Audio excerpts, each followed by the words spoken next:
message. We are at a turning point in the Black community where we must have equity in the apps we use that scale to billions of dollars. But this time, we own the infrastructure, we own the culture, and we shape the future.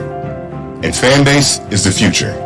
Fanbase combines the free functionality of Instagram, TikTok, and YouTube into an all-in-one platform built for the evolution of social media and monetization. With over 1.4 million users, that's real proof that we are shifting the conversation of tech ownership and equity for creators. So right now, I want you to go to startengine.com/fanbase and invest today. The minimum to invest is $399. That gets you 60 shares of stock in Fanbase at $665 a share. This marks a turning point in Black ownership of social media. If we don't take this opportunity to own social media right now, we will always be customers to our own creations. And that can't go on. So once again, go to startengine.com/fanbase and invest today. We must own the platforms where our voices live, our stories matter, and where our culture drives the world. Thank you.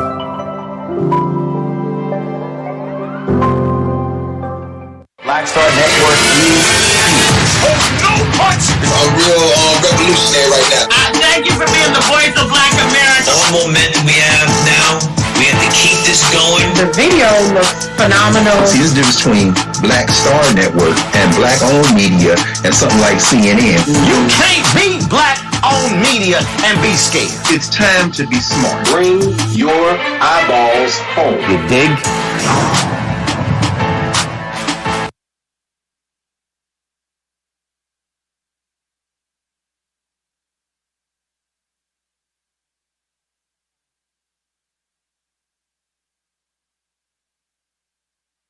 Thanks for joining us, candidates. Ms. Earl Sears, you're first. Tom. Thank you, Deanna. We want to begin tonight.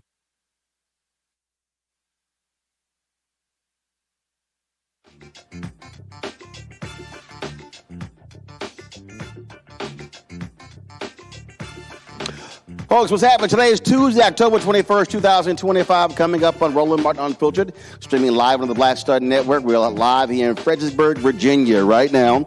At the Vision Community Church, special edition of the show. Of course, Our Vote, Our Voices, partnering with the Legislative Black Caucus here in Virginia. Lots to talk about. Of course, we got election coming up. Election day, November 4th, but voting is happening right now in Virginia. We'll talk about the government shutdown. You got races happening around the country. You, of course, have got craziness happening in the nation's capital as well. And we'll talk about, again, the importance of how we connect the dots when it comes to our voting power and how we must maximize it in this day and age when Black voting rights are completely under attack all across the country. It is time to bring the funk on Roland Martin Unfiltered. On the Black Star Network, let's go. He's got it. Whatever the biz, he's on it. Whatever it is, he's got the scoop, the fact, the find. And when it breaks, he's right on time and it's rolling. Best believe he's knowing. Putting it down from sports to news to politics. With entertainment just for kicks, he's rolling. Yeah, it's Uncle Roro, y'all. Yeah, it's Roland Martin, rolling with Roland now. He's funky, he's fresh, he's real, the best, you know he's Roland Martin now.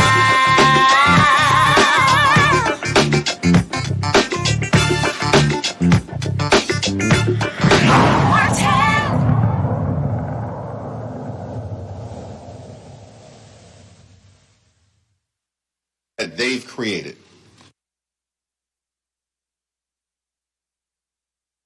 Last week, we were on the campus of Virginia State University on November 3rd. We're going to be in Virginia Beach and Suffolk as well, talking about the issues that matter in this state, but what also everyone is looking to Virginia, but also New Jersey as they sense of what's going to happen in 2026. You've got gubernatorial race, statewide races here in Virginia. You've also got a battle as who's going to control the House of Delegates. You also have the Senate. And, of course, in New Jersey, there's a governor's race there as well. And so we're looking at all of these different races taking place across the country because we're operating now in a space where in Washington, D.C., MAGA Republicans control the White House, the House, and the Senate. And so we see the impact of those decisions when it comes to this federal government shutdown that continues. Later in the show, we're going to hear from House Democratic leader Hakeem Jeffries, who spoke earlier today at a news conference on Capitol Hill. We'll also look at, again, all the different issues that are happening, taking place. We'll hear from folks who are running for office, who want to be elected, who want to be reelected, and getting folks to understand that our vote absolutely is critically important. Because when we see what's happening right now in this country, where you have Republicans in North Carolina in the Senate, where they just approved a racially gerrymandered map, getting rid of a congressional seat from Congressman Don Davis, an African American. We saw what happened in Missouri, same thing there, where the Republicans got rid of a seat of Congressman Emmanuel Cleaver in Kansas City. And also, we're looking at the possibility where if Republicans get no support from Democrats to gerrymander their seats, you might see a ballot initiative that targets that issue as well. And so, folks, there we have 90 days to get 250,000 signatures on a petition in order to put it on the ballot in 2026. So there's a whole lot that's going on. We want to talk about all those different things and why our vote and our presence absolutely matters. Let's start things off by first bringing up our beginning panel. So joining me right now to my left, Gary Flowers, host of the Gary Flowers Show. Never say I don't feel sorry for any Omegas. I allow them to speak. Philip Thompson, Esquire, President, Diverse Engagement, LOC. Michael Futrell, former Virginia State Delegate. Glad to have all three on the show. Y'all give it up.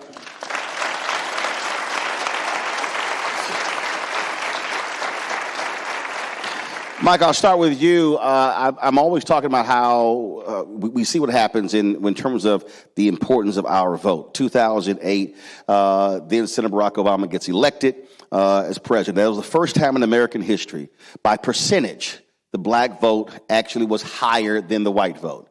But ever since then, we've seen a decrease in black voter turnout. That was 17 years ago. A lot of people felt stuff did not get done. There are people who say that they are frustrated. They believe Democrats don't fulfill promises. And they say, well, why should I even vote? But then we see what happens when we don't vote. When you see a decrease in black turnout, then you see an increase in white voter turnout. Then you get Donald Trump winning the presidency. And then we see what Project 2025 has brought to the country. And it's a whole bunch of white broke folks in Virginia, in Arkansas, and other places who voted for him who now are crying because those policies are impacting them. And they say, well, I didn't vote for that. And I'm like, oh, actually, you did. You just didn't read the fine print. But one of the things that I say, though, to African-American activists, politicians, and others is that one of the reasons people don't know is because they don't know. They don't live and breathe this stuff. So talk about why we have to spend a significant amount of time connecting the dots so people understand public policy and who does what a city council does, what a county government does, what the state legislature does, and what Congress does. No, that's a great lead-in, and thank you so much for having I know it's a great lead-in, dog. I know what I'm doing. This ain't my first rodeo. You've done this a couple times or two, huh? Well, it's funny. When I first ran for office in 2013, I used to go sit into barbershops, and I would just have random conversations about things that were going on. And I used to talk to a lot of young brothers, and when I would talk to them, they'd be like, oh, I don't pay attention to politics. And I used to say, well, guess what? Politics pays attention to you. And, the laws and the things that are going to be enacted are going to be things that you are going to have to live by. So the question is, are you going to participate in the process or not? And if your vote didn't mean anything, people wouldn't be going out of their way to make sure that you didn't have the opportunity to vote. And so these are things that we need to pay attention to, because when you sit out of the process, what you get are things like we have in front of us right now. We're sitting here in the middle of a government shutdown, right? We're talking about millions of people losing health care. Right now, we've got hundreds of thousands of Virginians who right now aren't able to work. You've got hundreds of millions of dollars that are being taken out of communities because of the people that we have in office. So at some point, you either want to be part of the solution or you continue to sit back quietly and continue to be a part of the problem. I'm going to tell you right now, when you pay attention to the trend, you brought up 2008, the difference in 2008, it wasn't just because Barack Obama was black. It was because Barack Obama talk to us. It's because he had conversations about things that we should be paying attention to. They had conversations about things that would be important to us. So when we all rallied around it, when we had something that we could believe in, that's when we started to make an impact. Because I'm telling you, when you come to the black community and help them understand what this is going to mean to them, they're going to rally behind it. I'm going to tell you right now, you look at everything that's going on across the nation, and if you told everybody, you said, this is exactly what it's going to be, I'm telling you, there's nobody that would have voted for it. And so right now, we have an opportunity to step up to make sure that our voice is heard. We can't sit back quietly. Sitting back quietly is how you get what we got. But no longer are we going to stand aside and allow people to make decisions for us. I used to say, if you don't have a seat at the table, that means you're on the menu. Well, now it's time for us to help set the menu as well. Amen. Philip, to that point, it's one thing to come to people in their agenda and say, please support this. But the issue that we're seeing is folks are saying, but did you deliver? And that's a whole different deal. Now, you can be angry and upset with the crazy nonsensical things that Trump and MAGA are doing right now, but they literally told folk, we're going to do this. That's like playing a football game and the other team hands you their playbook and says, we're going to run these 90 plays Saturday. Try to stop us. And that's exactly what happened. And so part of the issue here is that people say, I'm checking out of the process because you promised me we were going to do these things and you didn't. Do you believe that's a part of what we're dealing with this voter dissatisfaction happening with progressives, with Democrats in this country? Yes, Roland, that's no doubt what's going on. And I'm one of the biggest critics in Virginia on having and staying on Democrats about delivering for our people. We vote Democrat at high levels, and the delivery side always seems to be that we go to the back of the bus on the issue train. Now, that's one of the issues that people have set back. You saw these memes now where you see black people sitting on top of a building while everything is smoking. A lot of people have kind of said, man, I've had it. We're back fighting a battle we thought we had conquered in 1970s and 1980s, and here we are back now. But who's speaking to our issue? Have anybody heard anything about voting rights in this election? Has anybody heard anything about fixing our schools? These are the issues that are important for us to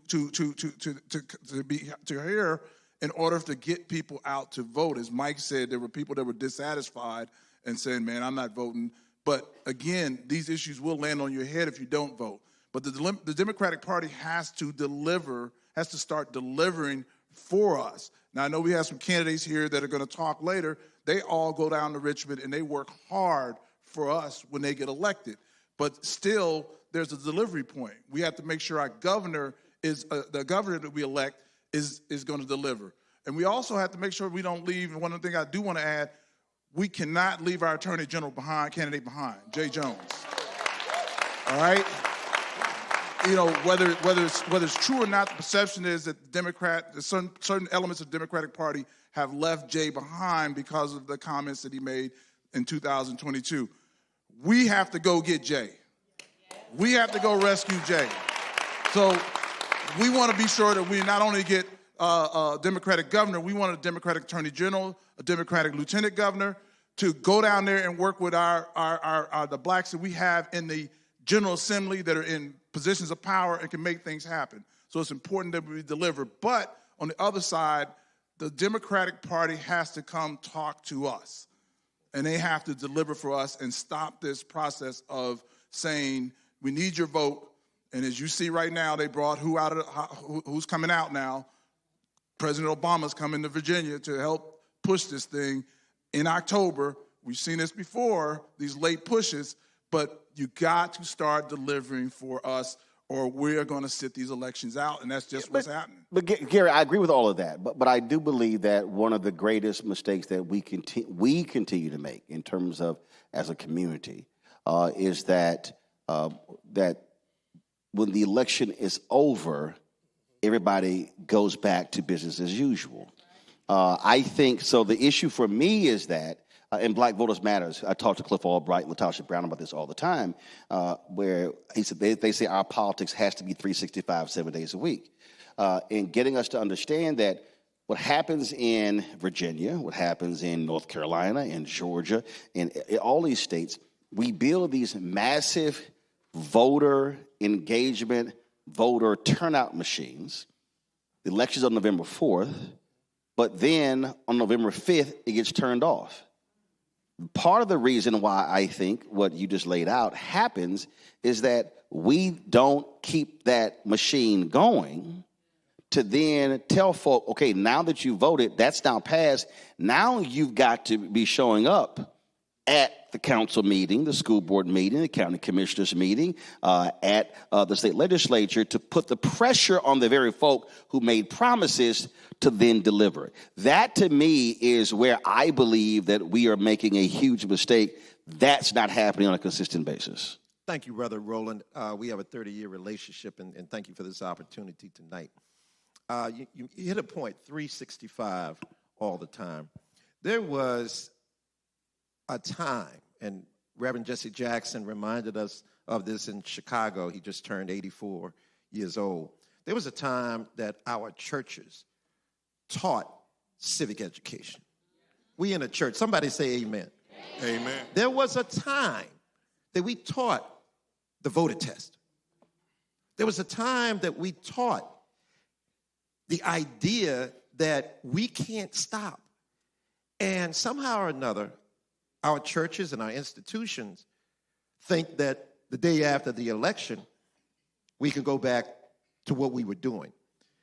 I submit that to do the same thing over and over again is to be insane.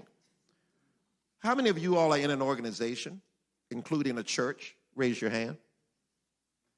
Why not within your organization? I know that I saw some fraternities and sororities here. Why not within your sorority or fraternity have subcommittees by congressional districts? Subcommittees, state district, delegate district. And all your job all year is to report back on what are the issues in that district for absolution. But that doesn't stop with fraternities and sororities. Churches need to do that. And pastors who tell you that there's a separation of church and state is untheological. Our heroes and sheroes of the Bible always challenged Pharaoh in unjust decrees. Joshua, he didn't march for exercise. Nehemiah didn't build the wall to just keep people out. Esther said, if I perish, I will perish if my people cannot come with me. And so we have to look at this thing a whole different way. But you know what? Actually, we just have to look at what our ancestors did. They had less communication, okay? They had more stress. We run around here on our phones talk about what you doing. Nothing. All right. So with that, Roland, I do think that it has to be 365. But we have to change the structure of how we approach whether we need to know civics, whether we need to know politics and policy. Well, I've said this on the show numerous times that when we talk about what we are now facing, and I've had some folks try to give us some pushback, and I'm like, fine, I think you're wrong. The issue that we have is so if you look at King's assassination, April 4th, 1968, and so if you look at from that point, I'll say take it through, let's say Obama's election. Fine, it's 2008. Now you're talking 40 years. So the person who was 25 when King was assassinated, with Obama's election, the person was 65. Okay, so you had a community infrastructure. So you talk about churches, you talk about NAACP chapters, so you had a community infrastructure. So we all knew who that brother was, that sister was, who knew who didn't vote, who voted. They understood precincts. They understood what was happening in neighborhoods. They were the ones who told us, hey, this is what the city is doing. I mean, perfect example, we invited members of the Board of Supervisors out, and before I came out here, I was talking to a sister. She's a doctor, Dr. Nikita Tori Bundrant, and she wanted to be here, but she's speaking to the supervisors because they're having public testimony regarding a data center. Now, what happens politically, because we dealt with this in Petersburg on Thursday, was a city councilman who said, hey, this is going to bring jobs, but the data center is also going to bring health problems. She's speaking about keeping these data centers in this area away from people, at least a 2-mile radius, because of the impact on their bodies. That is an economic development issue, but that is an environmental issue. That is a health issue. And it's a perfect example of why we have to be engaged in that process. And that to me, so what is missing, I believe, in many of our communities, those people who for 40, 45 years, who were working in those communities, keeping us apprised, they're retiring. They're passing away. And the problem is you can't replace that real boots on the ground with social media. You have to have folk who are replacing those people. And I think that's what we're missing right now. And that's why you don't have the voter education, because those folks have been slowly retiring and passing away, and we haven't replaced them to keep that community political infrastructure together. You wanted to go ahead and say something? Yeah, I wanted to say, because you bring up a great point about the need for us to rally and support after the election. I'm going to tell you the biggest issue I dealt with in the Virginia House of Delegates when I was in office, it wasn't Medicaid expansion, it wasn't voting rights, it was the EC versus the Sea of Japan. Somebody says, what is that? Well, what ended up happening was, it as the Sea of Japan. Well, what happened was years ago, Japan crossed Korea. They take over to the winners goes the spoils. It used to be called the EC. They changed it to the Sea of Japan. They brought a bill saying that in all textbooks, we wanted to say the Sea of Japan, also known as the EC. Not even an issue that we should have been taking up in the Virginia General Assembly, right? But what happened was that community organized in such a way that we had no choice but to acknowledge. Every day, I got 75 emails about it. Every day, there were 30 people who came by my office. Every subcommittee meeting was packed off with everyone in that community. Every committee meeting was packed out. They brought in buses. So the day that it actually hit the floor, all along the gallery of the General Assembly, it was news from around the world. That whole community was there fighting for it. And so we ended up passing it, a bill that we probably shouldn't have taken up. But it showed the power of what happens when people come together and fight for what they believe in. That also was what I call offensive mobilizing, not defensive. And I think what happens too often, Philip, is that we are operating in a defensive posture. We are responding to something and we're trying to stop it from happening, as opposed to saying, no. We want this, we want this, we want this, and we about to bring all the heat on everybody. And when I say that to our communities, stop going to Richmond and only talking to black state legislators. No, you need to go talk to every single one. And I'll give an example. We did this when the Senate would not confirm Loretta Lynch. And the sisters were constantly marching. And I kept saying, where in the hell are the brothers?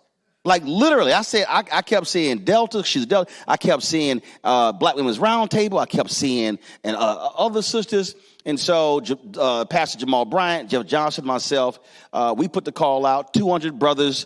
We literally said, meet us on this day at the fountain. 200 brothers showed up. Nearly all of them had never even been to the U.S. Capitol. It was more cops that day than you saw on January 6th.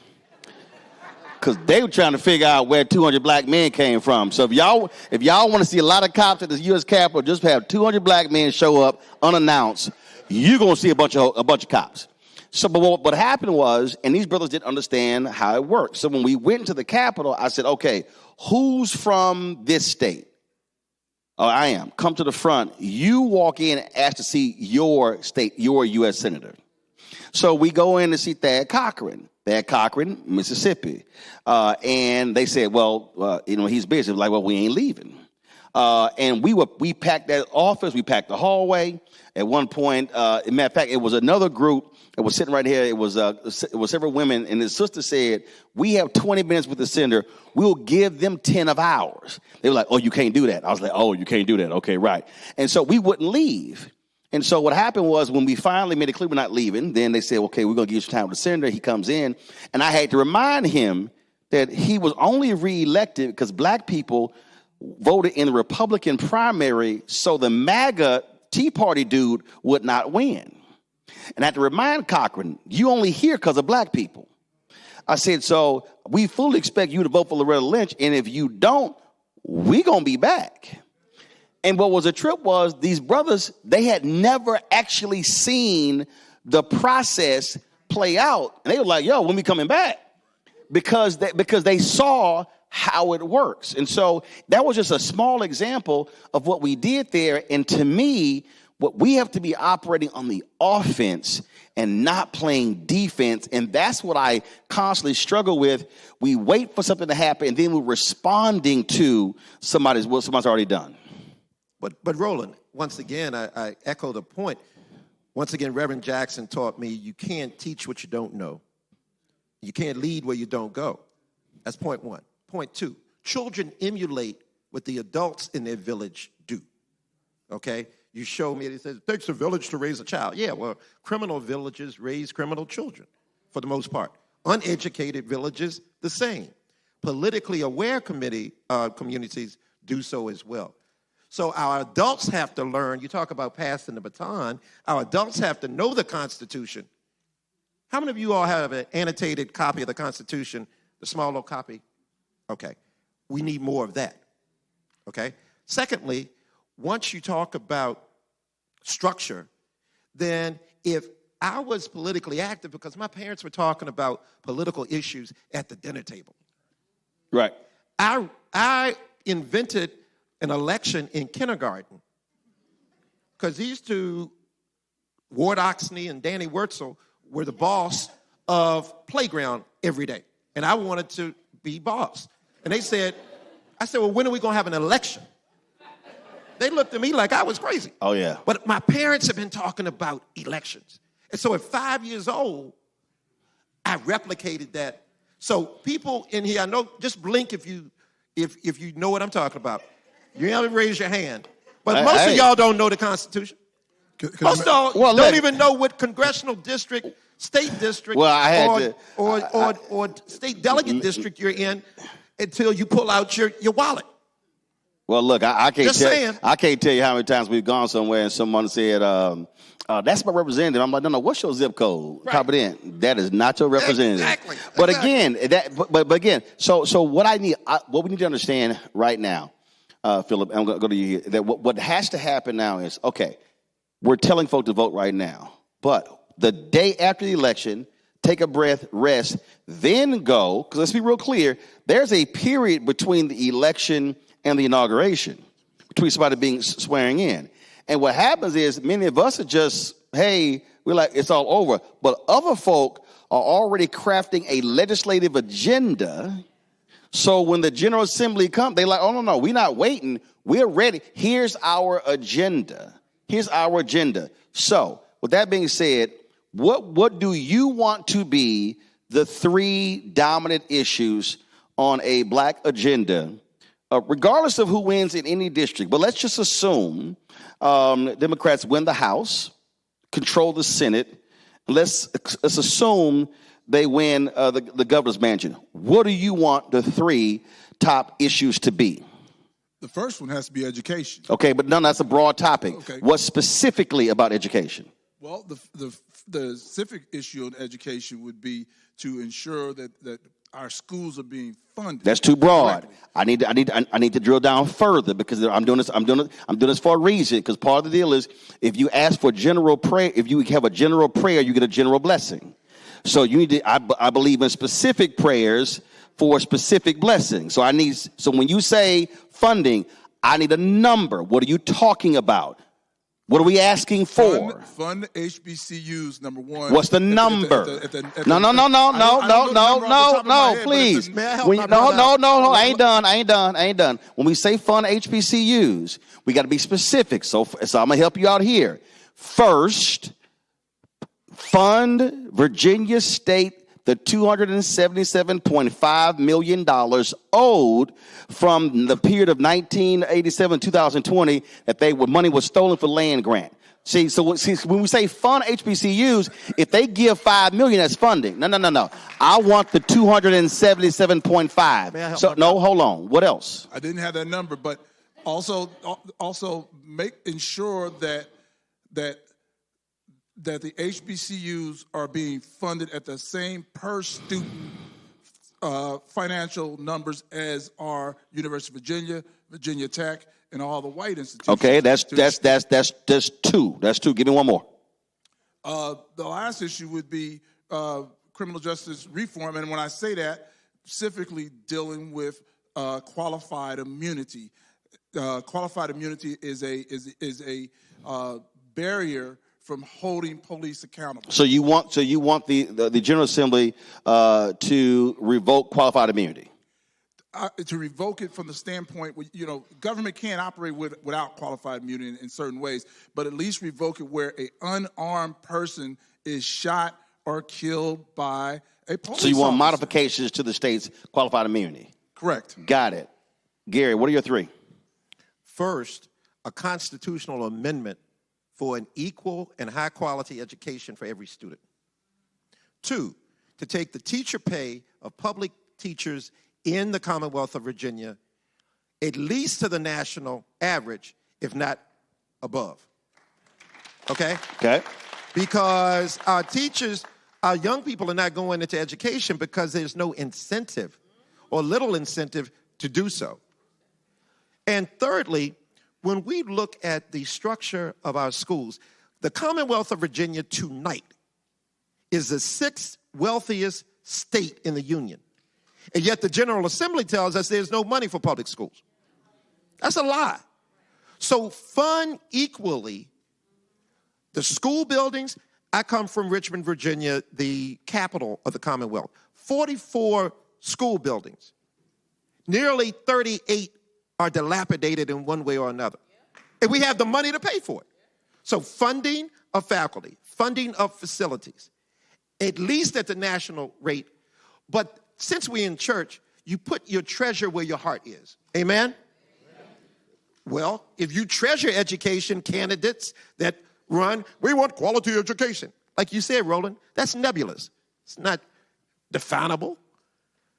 Fund the teachers at the national level or above and fund the public schools like you mean it. Michael. Are you going to come to me after they took all the answers? It's a whole lot our community need. Well, you asked me what was important to me. Guess what? Find some new stuff.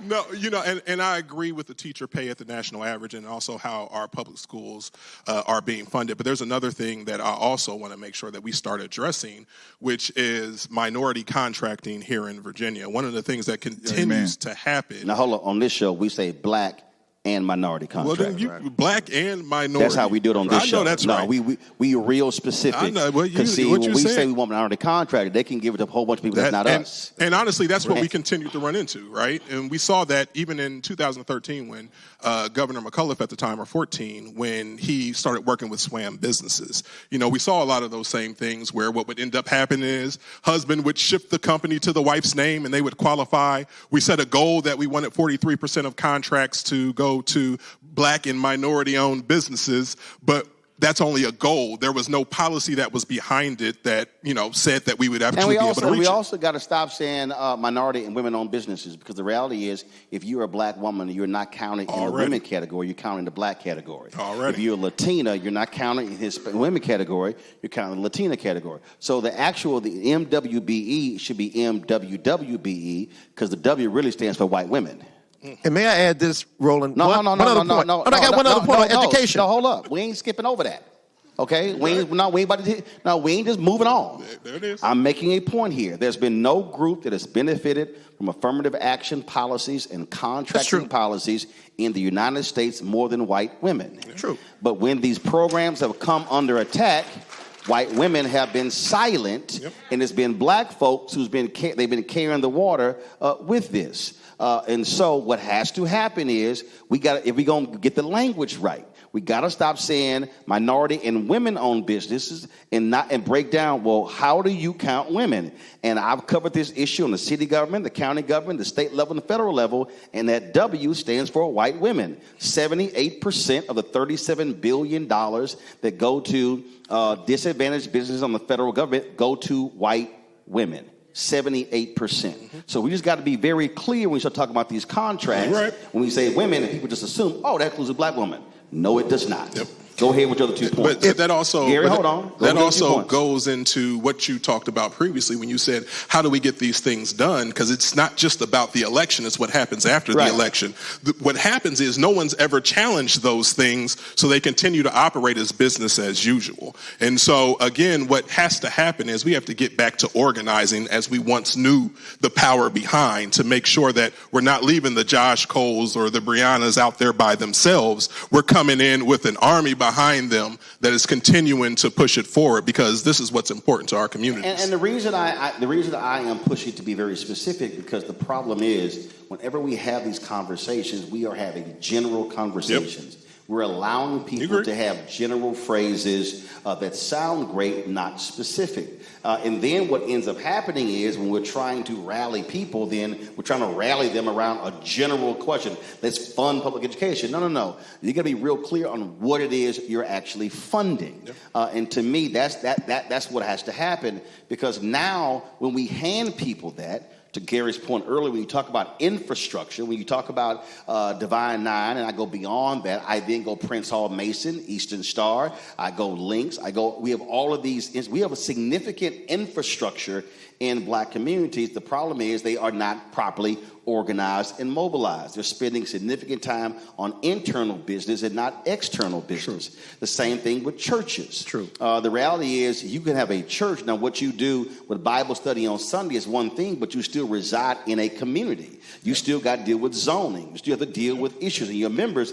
And so we have to be giving our folk very specific issues that we want them to be confronting and now mobilizing around. Gary, real quick before I go to break. One specific point to add to what the brothers have already said is, and candidate Nicole Cole remembers this from her days on school board, and that is to eviscerate the property real estate tax formula that incents money to go to the wealthy side of town for public schools and disincents that money to go to the poor side where our kids are.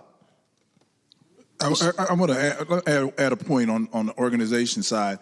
I'm in Richmond, since this election's about Richmond, and the delegates here know if we pack the room like this on any issue, things are going to happen. We've done it. The last 4 years I've worked on marijuana legislation. The first bill was going to go through with hardly no minority set-asides. Now, we all know who has paid the price for marijuana in this country, in this state. African Americans at a high level. And we packed the room and the bills got changed. It's that important. The fraternities and sororities come down there with NAACP and they'll have their day. And everybody shows up in their colors. It can't be days. And walk around a happy day. Has to be days. You need to have happy days. You need to start coming down there in shifts and showing up for the bills. You need to call the delegates and say, hey, we can bring 20 or 30 people. Is there something we can come to that hearing room and help you push? We got to get organized. But we also have to use data collection. What I mean by this is, and the folks have to register for this tonight, okay? But what often happens is we have rallies, we have protests, we have things along those lines, but very rarely are folks collecting data. I remember you talking about Reverend Jackson. Reverend Jackson got real mad at me when I was at my radio show in WVON in Chicago, and they were having a protest, and I was like, Reverend, what's data collection? They had no data collection. And I was like, well, y'all just gathering for an event. I said, that's not true. Gary, Garrett, don't even go there. This is national TV. Garrett. We had data collection. I have the audio of the interview. Now, you do not want to go there with me. I have receipts. I was the field director. And guess what? I'm trying to tell you. And that's what Reverend was hot. I told him to get over it. But that's my and I'm telling you, one of the reasons why Bishop William Barber and Repairs of the Breach have been successful is they don't do any event without collecting data. They know who is showing up. They have names and emails and addresses and phone numbers. And so that's the other thing, because if 1,000 people show up and you have the data, now when it's time for the city council meeting or the subcommittee, you can now send the e-blast out or the text blast to say, hey, I need 100 people to show up. But that's where the data is important. Reverend Barber got it from Reverend Jackson. No, hold up. I understand that. But my point is, Gary, you could defend all day, but on that particular march, wasn't no data. I was there. So the point I'm making is we can't have data every now and then. You got to have data collection at every single time we gather, so you know who's in the room and now how to move people when it's time to act.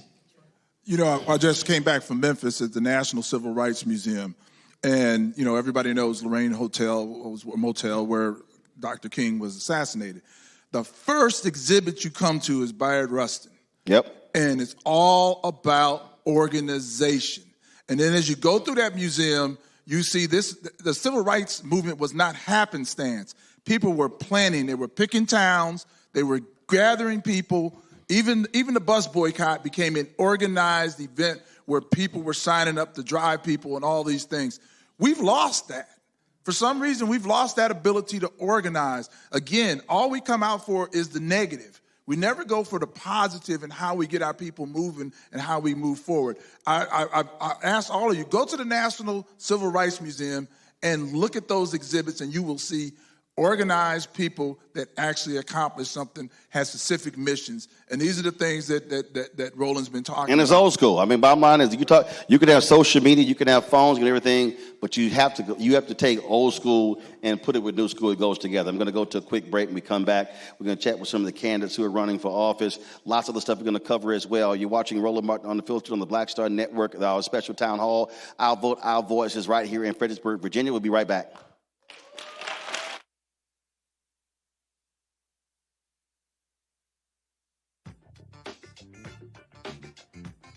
This week on the other side of change. Book bans, anti-intellectualism, and Trump's continued war on wisdom. This is a coordinated backlash to progress. At the end of the day, conservatives realized that they couldn't win a debate on facts. They started using our language against us, right? Remember when we were all woke and the woke movement and all that kind of stuff? Now everything is anti-woke, right? When we were talking about including diversity, equity, inclusion, higher education, now it's anti-DEI. All this are efforts to suppress the truth because truth empowers people. You're watching The Other Side of Change, only on Afrotech. It's a lot of beauty, a lot of brilliance, a lot of intellect, a lot of innovation. Companies that are most diverse are more profitable. We're getting culture, we're getting community, we're getting the best of the best. Not only are we here to greet each other, but we're here to network and to elevate each other. Everybody from all the major tech companies here, and that means that now everybody's in the same domain.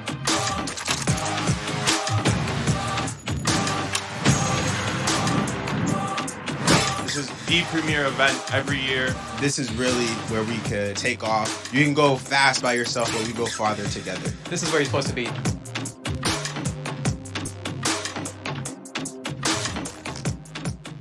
Next on the Black Table with me, Fred Carr.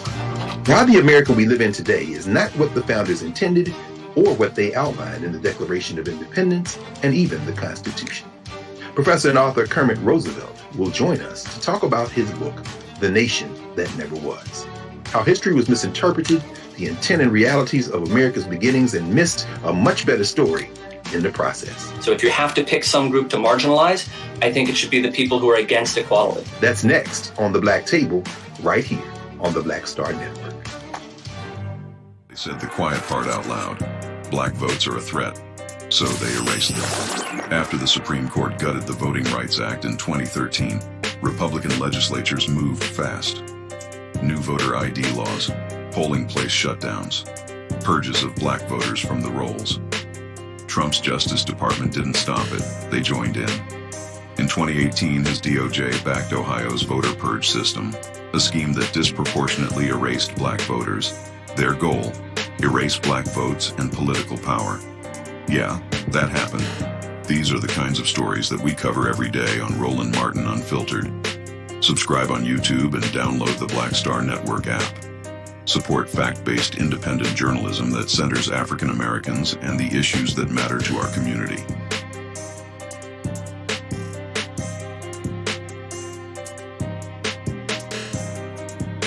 Hey, I'm Tasha Cobbs, and you are watching Roland Martin Unfiltered. But I need a little filter. I need something. Blow me out. Make me look 35.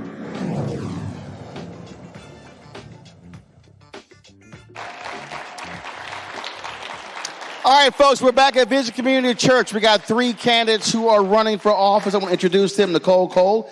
She's a member of the Spotsylvania County School Board. She is running for Virginia's House of Delegates. Nicole 66. Nicole? Yes, sir. What's it's happening? Great to be here. Hello there. All good. That's all right then. Joshua Cole. He, of course, second-term delegate. And he, of course, represents the city of Fredericksburg and parts of Stafford and Spotsylvania counties. Give it up for Joshua.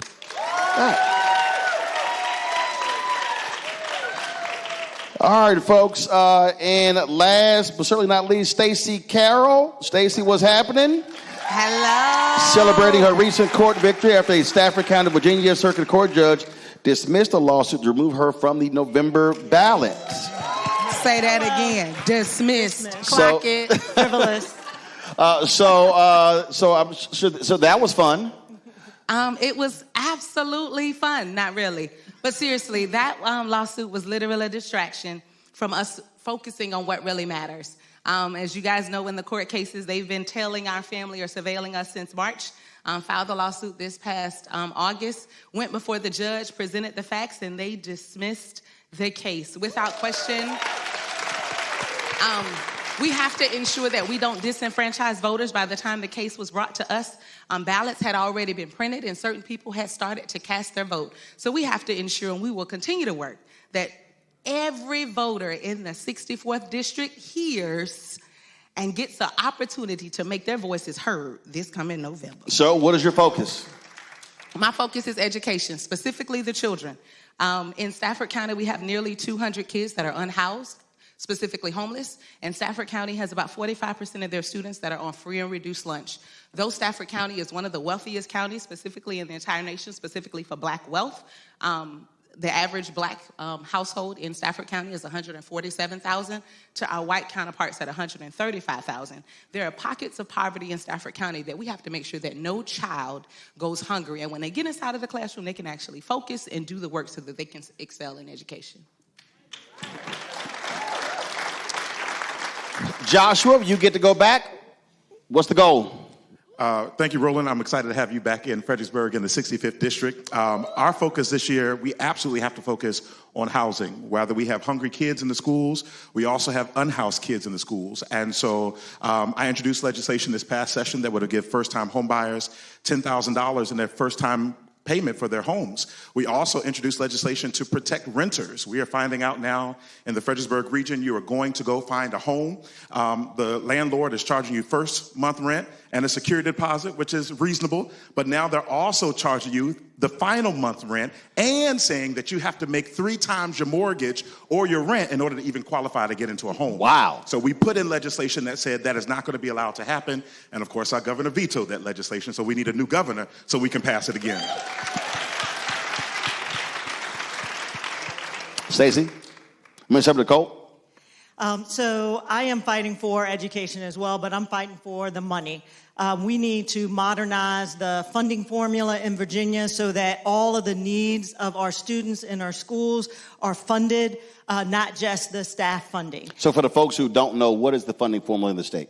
It's a staff-based funding formula. So based off of how many teachers are needed for the students that we have in our schools versus a needs-based student funding formula that looks at what are the needs of our students. We have about 15% across Virginia in our public schools of students who have special education needs. Those needs are more costly than general education needs. And so the same dollar is not going to educate that child as the dollar that's spent on a child getting a general academic education. And so Virginia is behind in the national average of funding our schools. And so we need to move to a better formula to make sure that we have enough staff to educate our kids regardless of their needs, their educational needs, regardless of their background or economic status. And so that's what I want to make sure that we pass, which is something that the Democratic House supported, House of Delegates supported in Virginia, but again, the governor, being Republican, did not support that level of funding. So I am looking forward to being there and pushing it again with a supportive governor that will make sure that our kids get what they need. So much of what go ahead. So much of what we're seeing right now, really, when we look at all these elections, are quality of life issues. Obviously, healthcare is a tremendous issue, education as well. But to your point, the housing issue, right now, this is the largest gap we've had in terms of the number of available houses, and folk can't afford it. Also, I was just seeing the story before I even came in here. The average age of a new buyer went from 48 to 56. And so what that says is, and historically you had folks when they entered their 30s and 40s, that's when they became homeowners. But it's become so expensive, they can't become homeowners. And so what more can the state do to impact this here? Because you got, to your point, landlords, you've got developers, you've got all of these folks who want tax incentives to build so-called affordable housing that's really not affordable. I think one of the major things that we're looking at right now is a lot of red tape on the local level.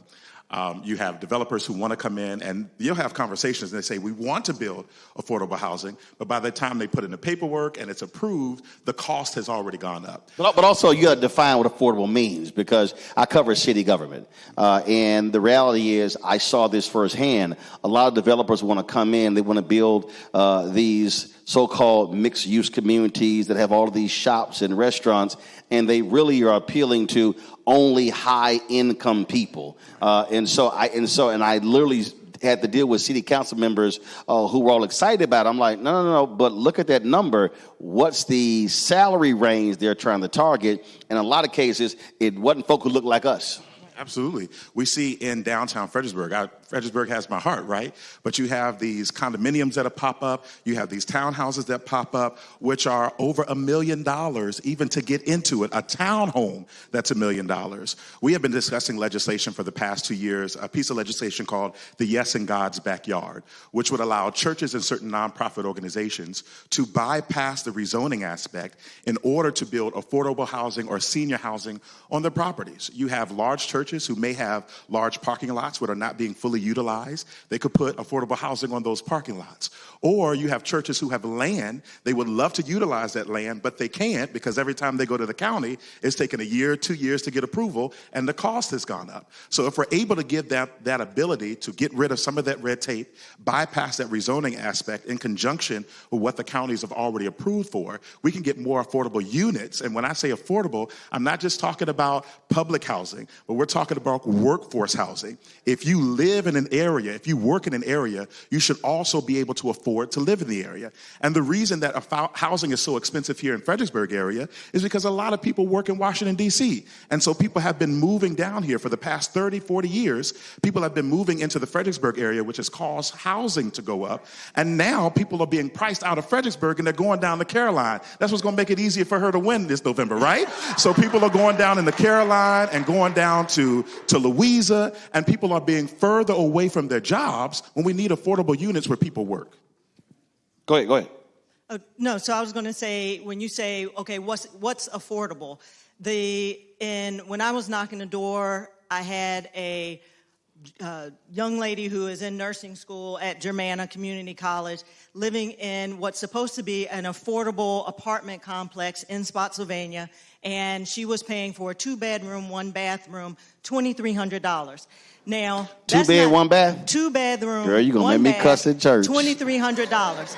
Now, I'm a financial advisor, and so I see firsthand where the incomes of our public servants, our young adults, when I say public servants, our teachers, our deputies, when affordable would be 30% or less of their income, of the average income of a public servant in our community. That way, we could make it affordable. And I have a teacher who called me and said, you know, I'm not going to be able to stay employed in Spotsylvania County Public Schools. I'm going to have to go to Stafford and work because my landlord is increasing, we just got a letter, and increasing my rent by $300 a month.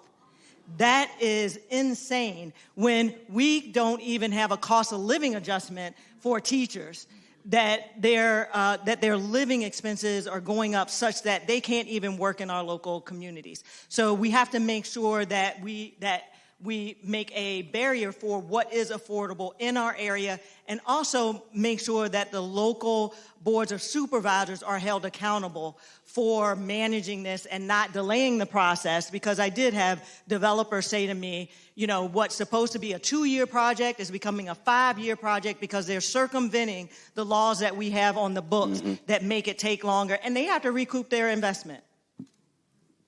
So for the affordable housing, I'll go a little deeper, and I'll say specifically policy, because I know it's not just a policy.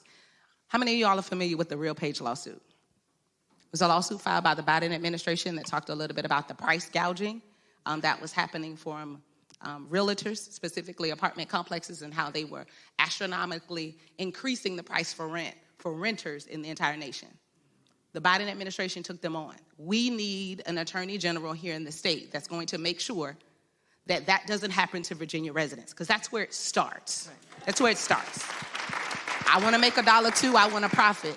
But we have to be mindful about how we profit, right? And we saw from, let's just say, 2020 to now, we've seen as a renter, we've seen prices go up from 1 month to some 300. I've seen some as much as 700, right? So that's where it starts, right?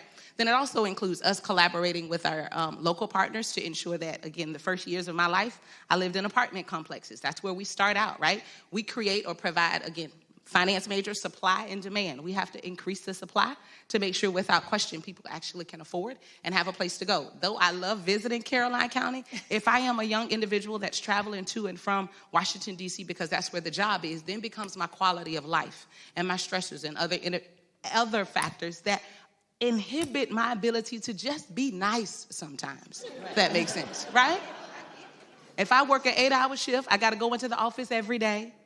I'm traveling on the highway at least 3 hours of that day. Where's my opportunity to entertain my children, take them to and fro, or even go to grocery store or cook a well-balanced meal at night, right? So I think there are a lot of other things that we can tackle to make sure that from an affordability perspective, we address it so that the whole quality of life of a person or resident of Stafford County, or specifically here in this region, is positively affected. Role that you see the state playing when it comes to health care. We obviously are seeing the battle on the federal government when it comes to Affordable Care Act subsidies. A lot of people are freaking out because they're seeing those subsidies go away. It's going to be some explosive health care rates that happens. If they don't have that Affordable Care Act, that's going to now put stress on the county health system. And now we're back to seeing the problems that we saw pre-ACA. I was privileged in January. The speaker put together a special emergency committee to deal with the impacts of the federal government in the Commonwealth of Virginia, and I was blessed to be a part of that committee. We traveled all over the state, and what we're already seeing, Roland, is in Southwest Virginia that overwhelmingly voted red. They didn't vote ruby red, they voted maroon, right? There have already been 3 clinics that have closed in Southside Virginia, with a target of 6 hospitals that are slated to be shut down as well in rural parts of the state. And so as a part of that committee, we are trying to determine what are we going to do to save our budget when the impacts of the federal government hit the Commonwealth of Virginia. We know many of you in the room right now are currently furloughed. How many of you ever heard of the state Virginia or state employees being furloughed? You don't, because we're required by our state constitution to produce a balanced budget every 2 years. So when we lose the money from the federal government, regardless of what happens, we're the ones. Whoever is our next governor and whoever is in the General Assembly come January, their work is cut out for them, because we have to figure out how to manage all of the pitfalls that this federal government is taking money back, how we have to manage that budget, and how we have to support folks on Medicaid. We did the Medicaid expansion in 2018. Now there's over 500,000 people in the Commonwealth of Virginia who are on Medicaid who are poised to lose their insurance, regardless of what Nappyhead said, that they're not going to lose their insurance. But we have to make sure that these people are keeping their insurance. And that's a responsibility that we as a state government have to do. And even on the Medicaid, people don't understand that a number with, especially with expanded Medicaid, a number of our children are on Medicaid. And that will create a burden for our schools where there's an expectation that our schools are providing the services that these kids need, whether they're getting fed, whether they're getting their medication at school, whether they're getting their speech services, whether they're getting mental health services. All of that burden is put on our public schools, and then again, we're not getting the funding that we need. So that gap for Medicaid for our kids is going to come back on our schools as well. And so, there has to be an answer, and it's not going to be an easy one. We're going to have to be real creative when we get in office. I would say beyond creative. Girl, turn your phone off. She's watching the show on her phone. We are live. It's okay. Hey, girl, hey, we see you. I would say being creative. I hear everything. Go ahead. I would say being creative is an understatement. We have to be creative and strategic. Because even before some of the Medicaid cuts that we know are coming, our current Medicaid system has problems. And I say that as a foster mom. I have a foster son that has been on the waiting list to get inside of a specialty provider for the last 9 months.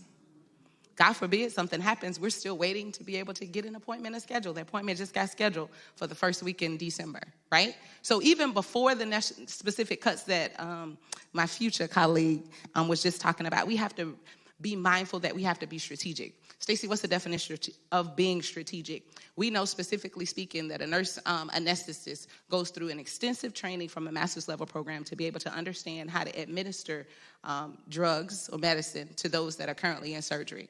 Right now, there's legislation that we could craft to make it easier to have nurse anesthetists stand in the gap in some of the rural hospitals to be able to perform the necessary procedures.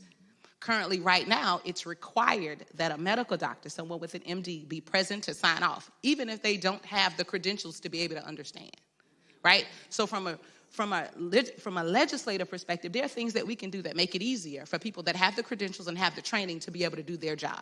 Right. We've done it, specifically speaking, the General Assembly did it as it relates to my profession as a CPA, made it easier for young candidates such as myself to come out and become licensed. I think we should do so specifically as it relates to healthcare and making healthcare access easier, specifically for those people that may not want to live in the rural areas, but incentivize those that do and provide it easier for them to be able to support the patients in that area. All right, that's a good one there. All right. When you've been going door to door, what are the folks been saying to you that they want? What's the most common thing you're hearing? Well, there's a sore spot in Spotsylvania and Caroline County, but especially in Spotsylvania in education, because we had an extremist board my first 2 years on the board, and they did a lot of things to damage the quality of education that we are trying to deliver in Spotsylvania. You had one of the Moms for Liberty board? Yes, absolutely. We had the Burn Books board member on my board, okay, who was the chair of the board. And Burn the books, who couldn't read the book. Burn the books. Go ahead. And they hired a unqualified superintendent who actually did ban 37 books from our school system. The only thing that reversed that was working in the background to identify candidates to run for office in 2023 who were pro-public school candidates and supporting them to win their races so that we could flip the board back to something that was actually, to a board who was actually going to work in the best interests of our kids.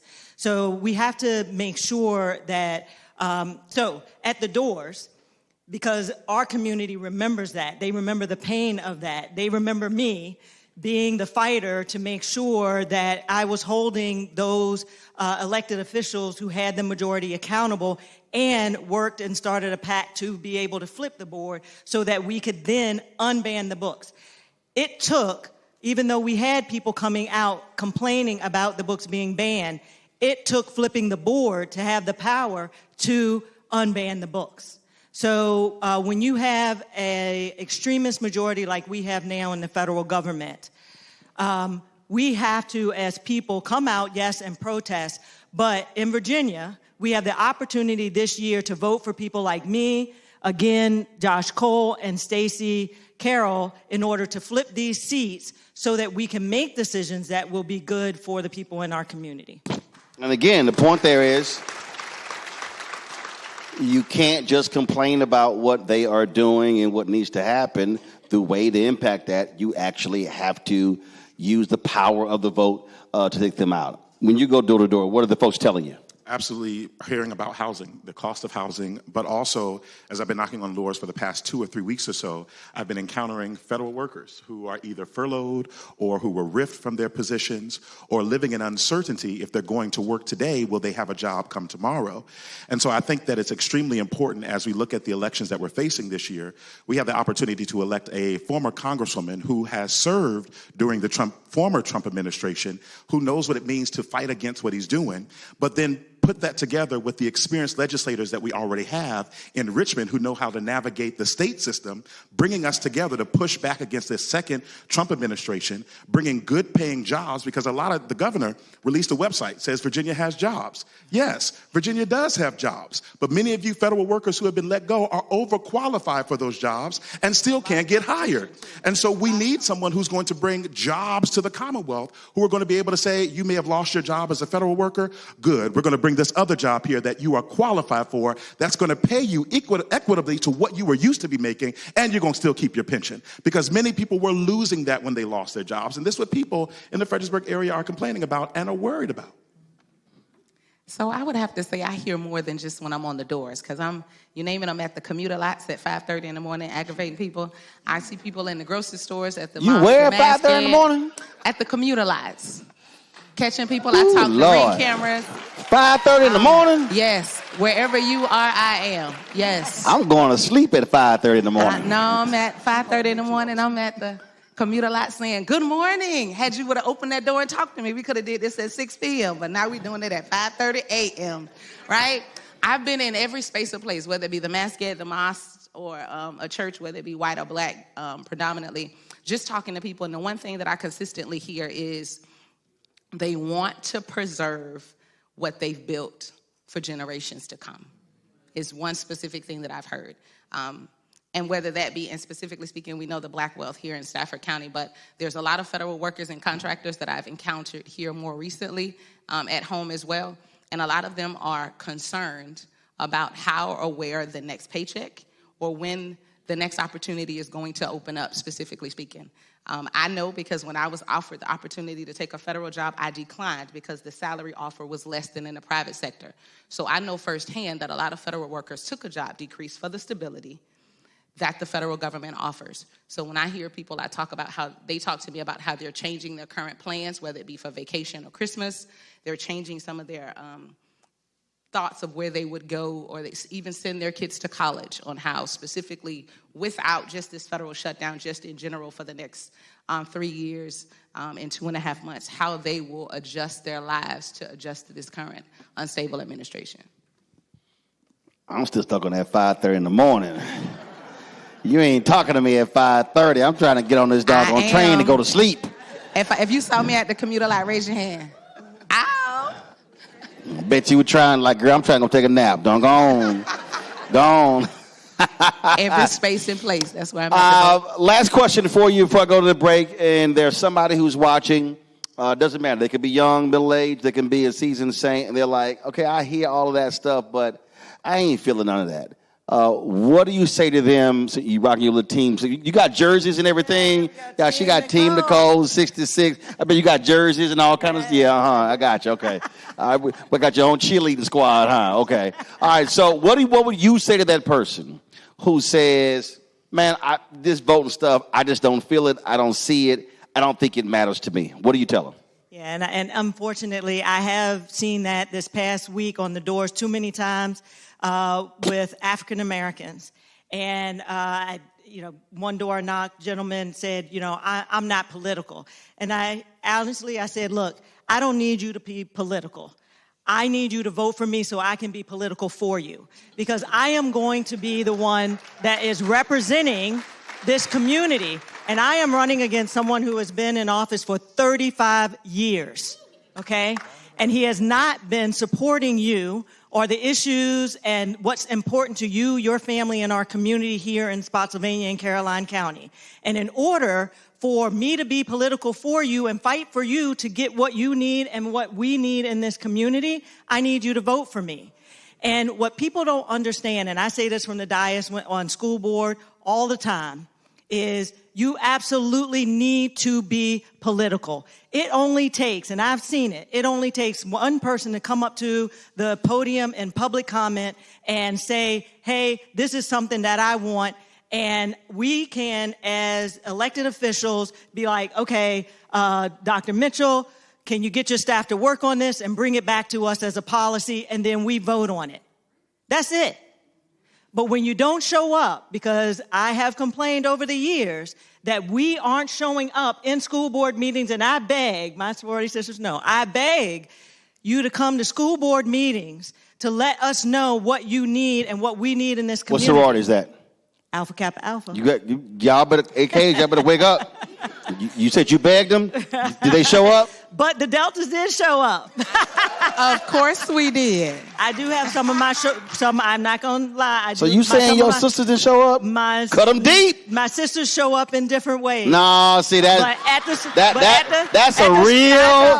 a political answer. Hey, they're showing up to me now at early voting in Caroline. I've had my sorority sisters come where we have not had people welcoming people at early voting in Caroline for years. I've had sorority sisters and your fraternity, my brothers, my first family. We gonna show up, baby. Let's show up. First of all, service of all, we shall transcend all. Let's be real clear, right. Gary. To show up, to show up and greet people at the polls when they go to vote, because as you said earlier in the earlier panel, people still don't know what district that they're in. People don't know who's on the ballot. And when we have someone there to greet them and say, hey, Nicole, what district are you in? You don't know. Let me help you. If you're in District 66, Nicole Cole is on your ballot and she's going to fight for you, and I need you to vote for her. And they're coming out and they're saying, we voted Cole. So I don't even remember. What was the question? You answered it. You answered. I got you. Well, first of all, but also I think what we have to explain to people, because again, when you don't know, you don't know. You got to advocate for we got to yourself. explain to people get them to understand that there's no facet of their life that government does not play a role. Right. And so the notion that I'm not political, that's fine, but trust me, government impacts your life. Right. What do you say to that person? What I think we've all been looking for is people with power to get some sense, and people with sense to get some power. Congresswoman Ayanna Pressley, I love the quote. She said, the people who are closest to pain should be the closest to the power. And we're now living in a reality where people are like saying, I'm not concerned about politics. It's too convoluted. You have at it. You do what you're going to do. But this is where I challenge you. You don't care about politics, but your landlord does, and that's why your rent is high. You don't care about politics, but your insurance company does, and that's why your premiums are high. You don't care about politics, but your job does, and that's why your pay is not high. And so we are looking at people who don't care, but politics is involved in everything around you. And if we got to be like Shirley Chisholm. If you don't have a seat at the table, you better bring up a folding chair and make a place there. And so we all have been fighting. And we all need to encourage someone else to fight, because if you're not at the table, you're on the menu. And it's time out for us being on the menu. We're about to march down to Richmond and flip the executive mansion, expand our majority in the House of Delegates, get that attorney general seat, and we're about to make the menu. All right, closes out. And that settles it. The only other thing I would add to what, see, you never come behind a preacher, but the only thing that I would add to what... Yeah, a little hard to preach at 5:30 in the morning. And I was up at 4:30 this morning. But no, I find a way to relate to them. I tell them when they look at my credentials now, I look so accomplished and so polished, and I remind them that I started out and I got pregnant when I was a junior in high school. That young man now was a junior at Morehouse College. And I tell them about that because I remind them that I didn't miss a day at school, and it was government programs that paid for him to go to daycare while I still was able to go to high school and finish on time. And I remind them of various ways that the government can help them stand up. And the only way that those programs are fully funded and in effect is if we got the right people in those offices advocating, because I'm a benefit of a generation that advocated prior to me. And though I stand and I will advocate for them, even if they choose not to vote, because I will remind them of all the things that Josh Cole and Nicole Cole just said. But if in case they don't, I still walk away and I still try to remind them that, hey, you look at me now, but I promise you, politics cares about you. Put your hands together for Nicole, Joshua, Stacy. Gonna go to a break. We'll be right back. Roland Martin Unfiltered right here on the Black Star Network.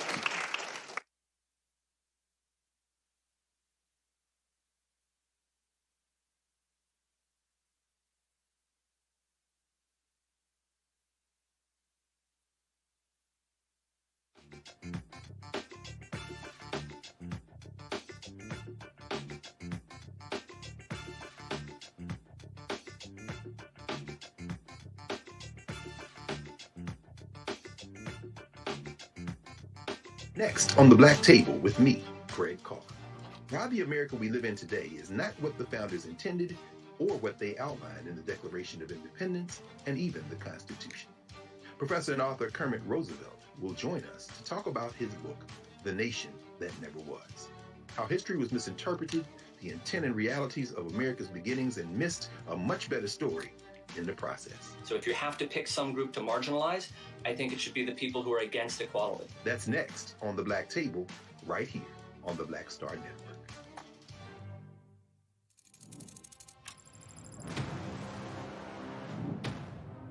Afrotech, it's a lot of beauty, a lot of brilliance, a lot of intellect, a lot of innovation. Companies that are most diverse are more profitable. We're getting culture, we're getting community, we're getting the best of the best. Not only are we here to greet each other, but we're here to network and to elevate each other. Everybody from all the major tech companies here, and that means that now everybody's in the same domain.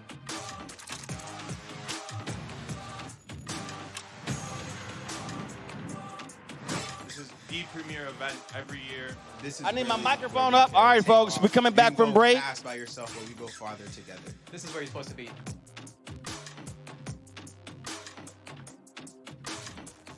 Get to serve his community. That's why Josh is fighting to lower costs for families hurting from inflation and make sure we can all afford quality health care. But Sean Steinway has embraced his MAGA backers who support Trump's mass firing of federal workers and the MAGA plan to ban abortion with no exceptions. We deserve better than Sean Steinway. I'm Josh Cole, candidate for delegate, and I sponsored this ad. Nicole Cole knows the cornerstone of a successful life starts here. Virginia Public Schools gave Nicole an excellent education. They helped her become a small business owner, family financial planner, mother, and community leader. Now, after 4 years on the Spotsylvania School Board, Nicole is running for delegate to meet the needs of all students. As our delegate, Nicole will fully fund our schools, raise teacher salaries, and help graduating students stay in our communities. Nicole Cole for delegate. For us, for our future. In the military, I gave orders, and they went a lot further than they do around here. If there's one thing I've learned as a mom and foster parent of more kids than I can count, investing in their future isn't a choice. In Richmond, I'll fight for Stafford's fair share for our schools. Smaller class sizes, better teacher pay, and more vocational training. I'm Stacey Carroll, and I'll fight to get our kids' future in order. Melanie Campbell, National Coalition on Black Civic Participation, the Black Women's Roundtable. And we are watching Roland Martin Unfiltered all day, every day, 24/7. Spread the word.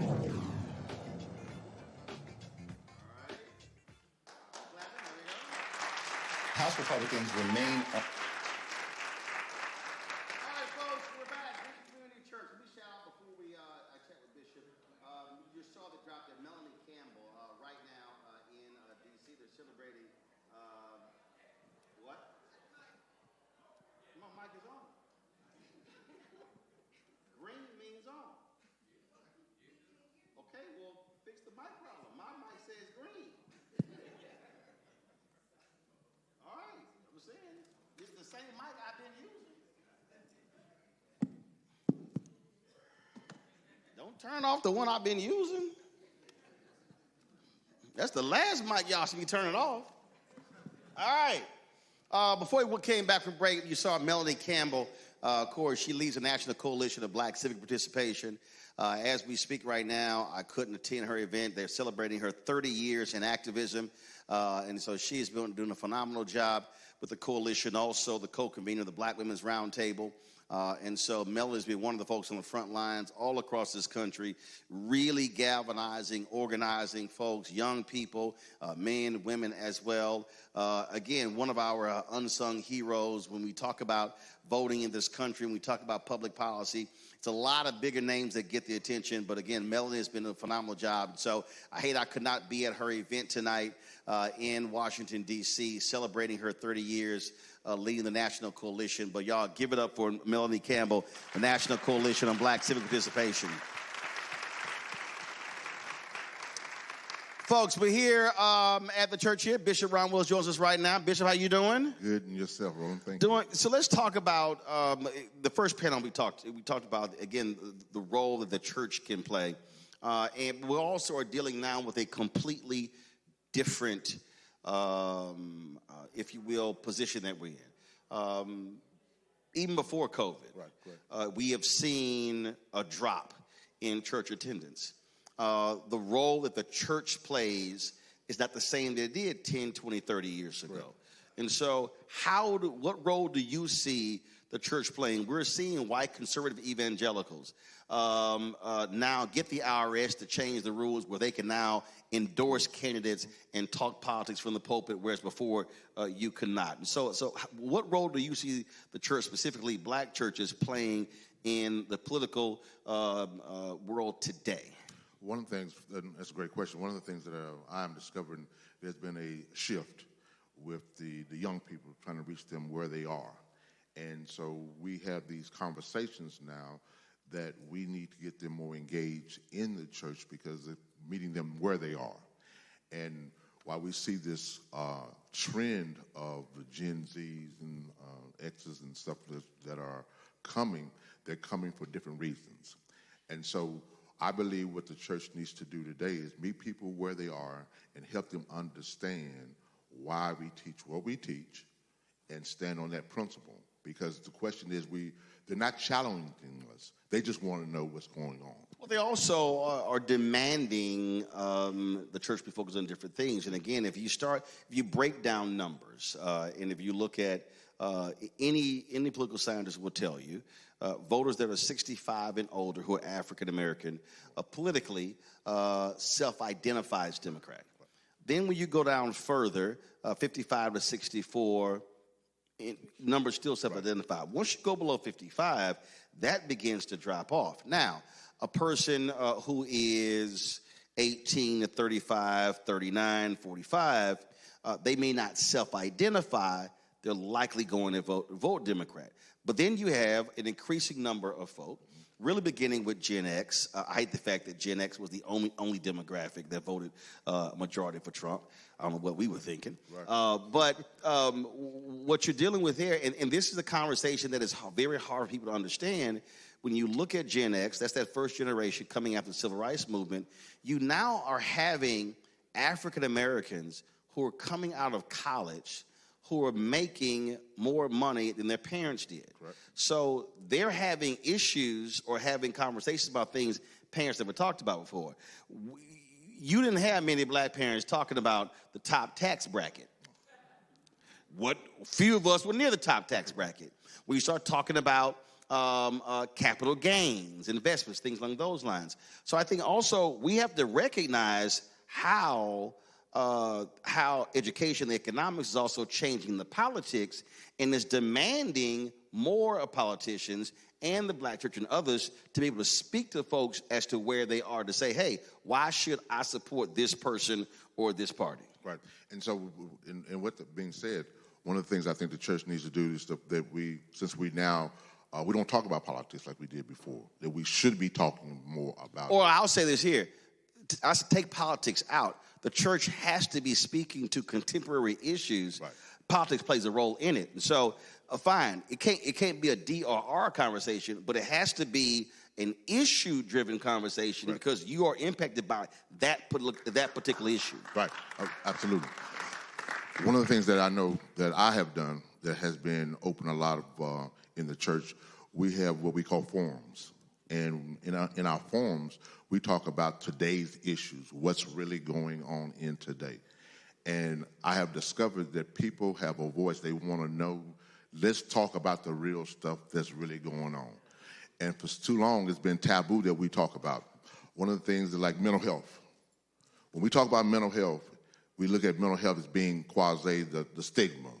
But we all are suffering, but we don't want to talk about it.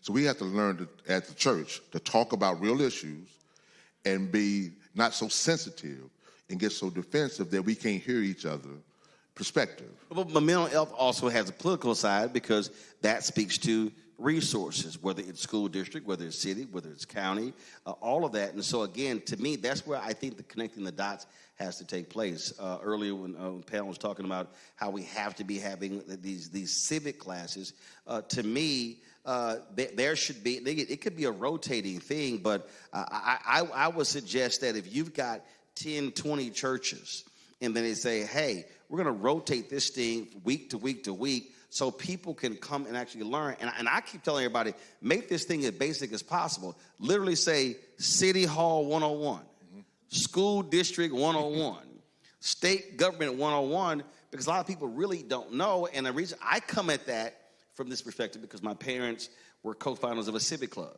Okay. And so they had 5 kids. And so here we were, 8, 9, 10, free labor, having to pass out pamphlets and put up signs. But the reality is, so I saw politics not from a 30,000-foot level, not from a political, I literally saw it from a neighborhood, how do we get this house, abandoned house torn down? How do we get these overgrown lots cut? How do we get, so that's how I grew up watching politics. Speaking before the city council when I was in the 10th grade, challenging city council members on the closing of cutting of pool hours when I was in the 8th grade. We had a council member, we had a church bazaar, I was born and raised Catholic, and he was like, I don't know. He's like, who kid? Like, cause I was jamming Eugene McGowan up. And again, because it was about public policy. And so I think that's where we have to be. We literally are going to have to teach folk civics because we got a lot of folk who ain't got no clue about how any of this stuff works. Right. Also, one of the things that I believe in stuff is collaboration. We don't want to talk about the real issues. As churches, we need to, and I know pastors, a lot of pastors are here, but we need. Are you a pastor? Stand up. If you're a pastor, stand up. Don't be scared. There's one back there. Amen. All right, waving back there. All right, cool. Okay, go ahead. But one of the things that is we need to have more collaboration and quit thinking about competition, separation. We are the church. We're supposed to be one. And so I don't care who takes the lead. I just want to be on the team and help our community and help our people. Where now it's so divisive and with that. So if we're divisive, what do you think is going to happen to the people? If they don't see us come together, what's going to happen with them? But the collaboration also, again, this is where I go back to what the data says. Like, for instance, I really hate, listen, I see Alphas here, I see other folks here. I really do hate most people's voter get out the vote programs. I think most people programs are trash. Okay. Here's why I say that. Because they're trying to be macro and not micro. All right? So if you take this election, so is it Kimberly Pope Adams, right? So Petersburg, we were there, Virginia State on Thursday. So 2 years ago, she lost by 53 votes. Okay? Petersburg, black folks didn't turn out in Petersburg. So if I'm looking at data, what I'm looking at is I'm saying, okay, if I'm in Fredericksburg, where are the top 10, 15 black voting precincts? So I want to know number of eligible voters. I want to know number of registered voters. I want to know who turned out in the last election. The data actually is public. You can pull it up and know exactly who turned out, who didn't. And so what happens is we have these voter registration drives at all these different places, and I always go, okay, well, how many people did you register? How many people literally came through? As opposed to saying, how about you take that, forget the game or forget the concert, and literally take that registration drive to that particular neighborhood, because you might actually have 400 people who are eligible but are not registered. So now, are you going door to door? Are you doing, and that's why when I was saying earlier, that black infrastructure we had, folk knew their precinct. Right. Yeah. They knew the numbers. They knew who didn't turn out. And if you take 10 precincts, and if you literally add 50 more voters per precinct, that's 500 votes. That changes elections. Now you take that, and then you go across the state, and all of a sudden, you can shift statewide elections with that very basic micro model. That, to me, is how churches should be collaborating by saying, if we need to add 50 to 100, you got 10 churches, that means that your job is to just go register 10 people. Right. And you 10. That's all I'm asking you to do. To me, that's the kind of collaboration that also has to happen. No, absolutely. I totally agree with that. And I think that's the thing that we're missing. We don't have, like, what we, as pastors sometimes, and I'm guilty of that as well. As a pastor, I don't know it all. And you have to be able to go to get. And so I say this to pastors and stuff, if you don't know, go find somebody that can educate you and help you with the voter registration. Right. And that's why you take the folks at Black Voters Matter who are out there. Again, that's one of the things that they do, bringing them in with the data. Also calling up Cornell Belcher, Terrence Woodbury, two of our top pollsters, both African-American. Terrence's work has been amazing because he does public opinion. Right. And so one of the things that he does focus groups all the time. And what's interesting, I was talking to him, and this was in 2020.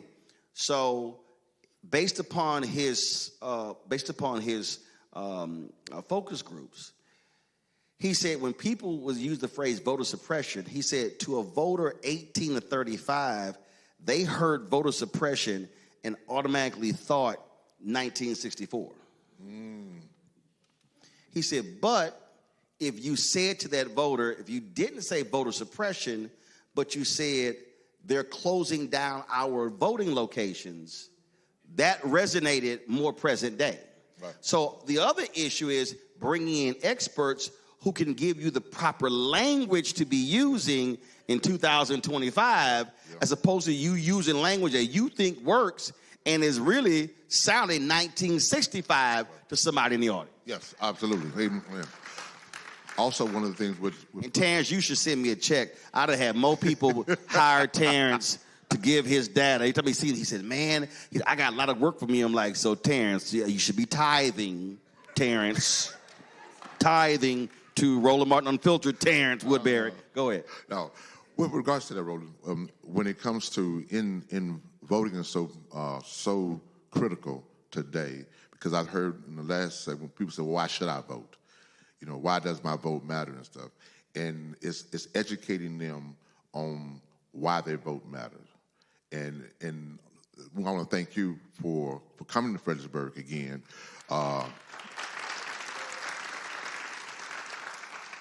Because this is what we need. We need to have more of these within ourselves.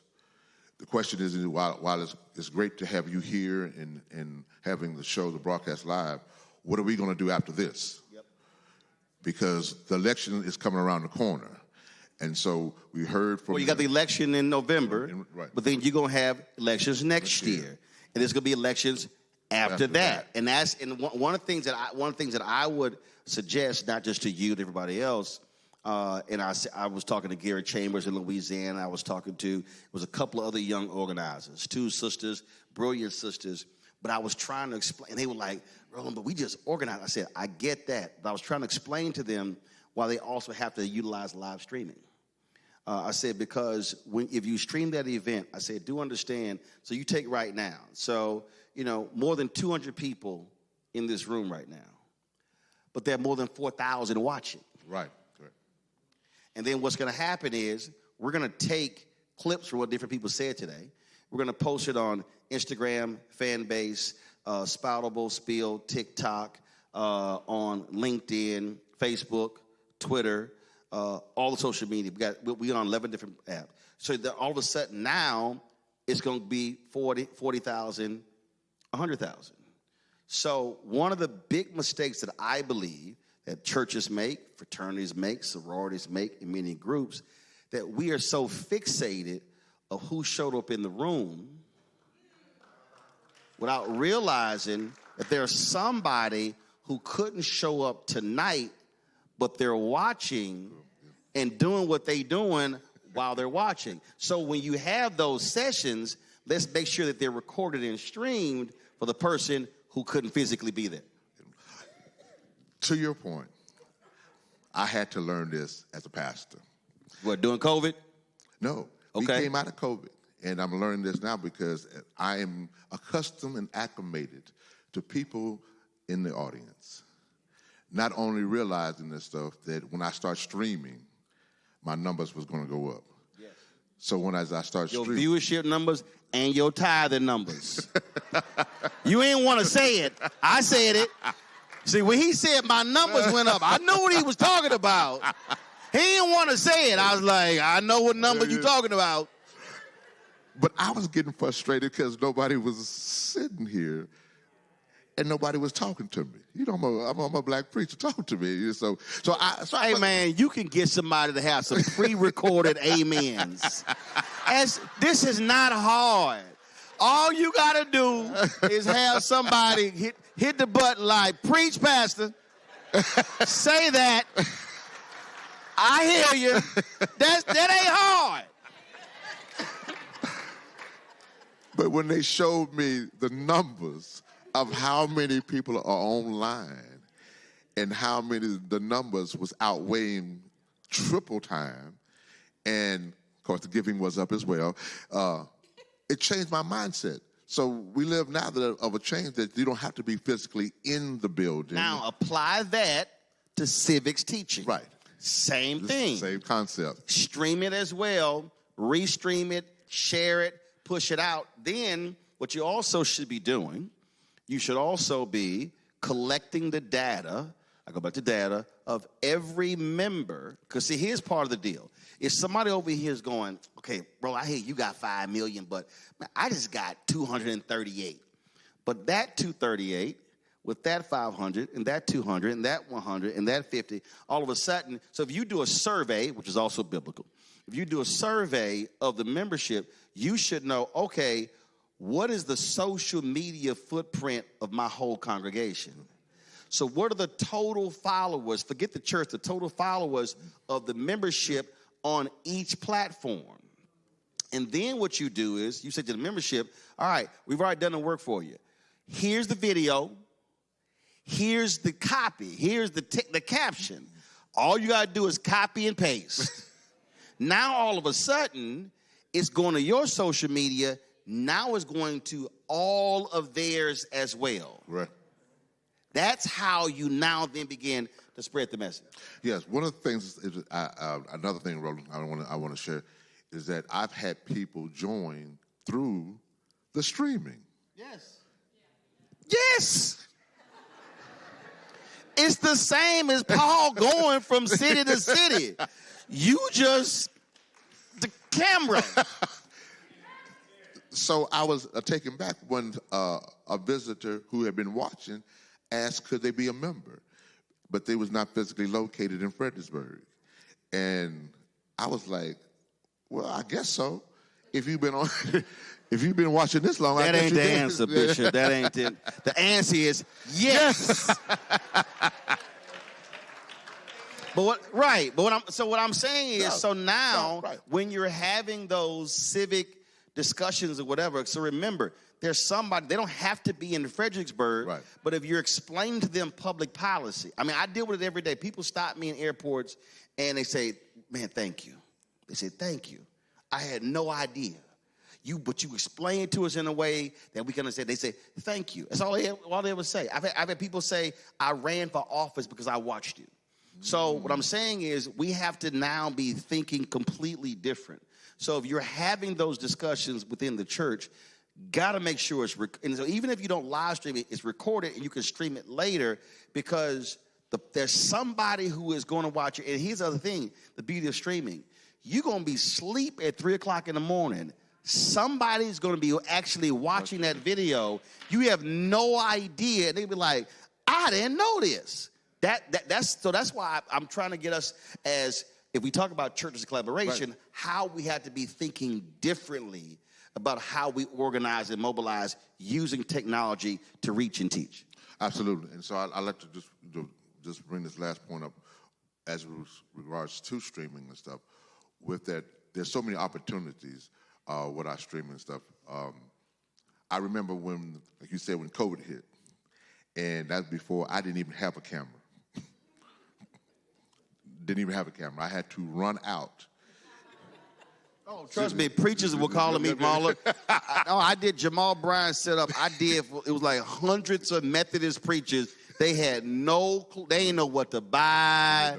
They didn't know what a Cam Link card was. They had no idea. And again, and I'll say this here, COVID was devastating for the nation, for the world, for the black community.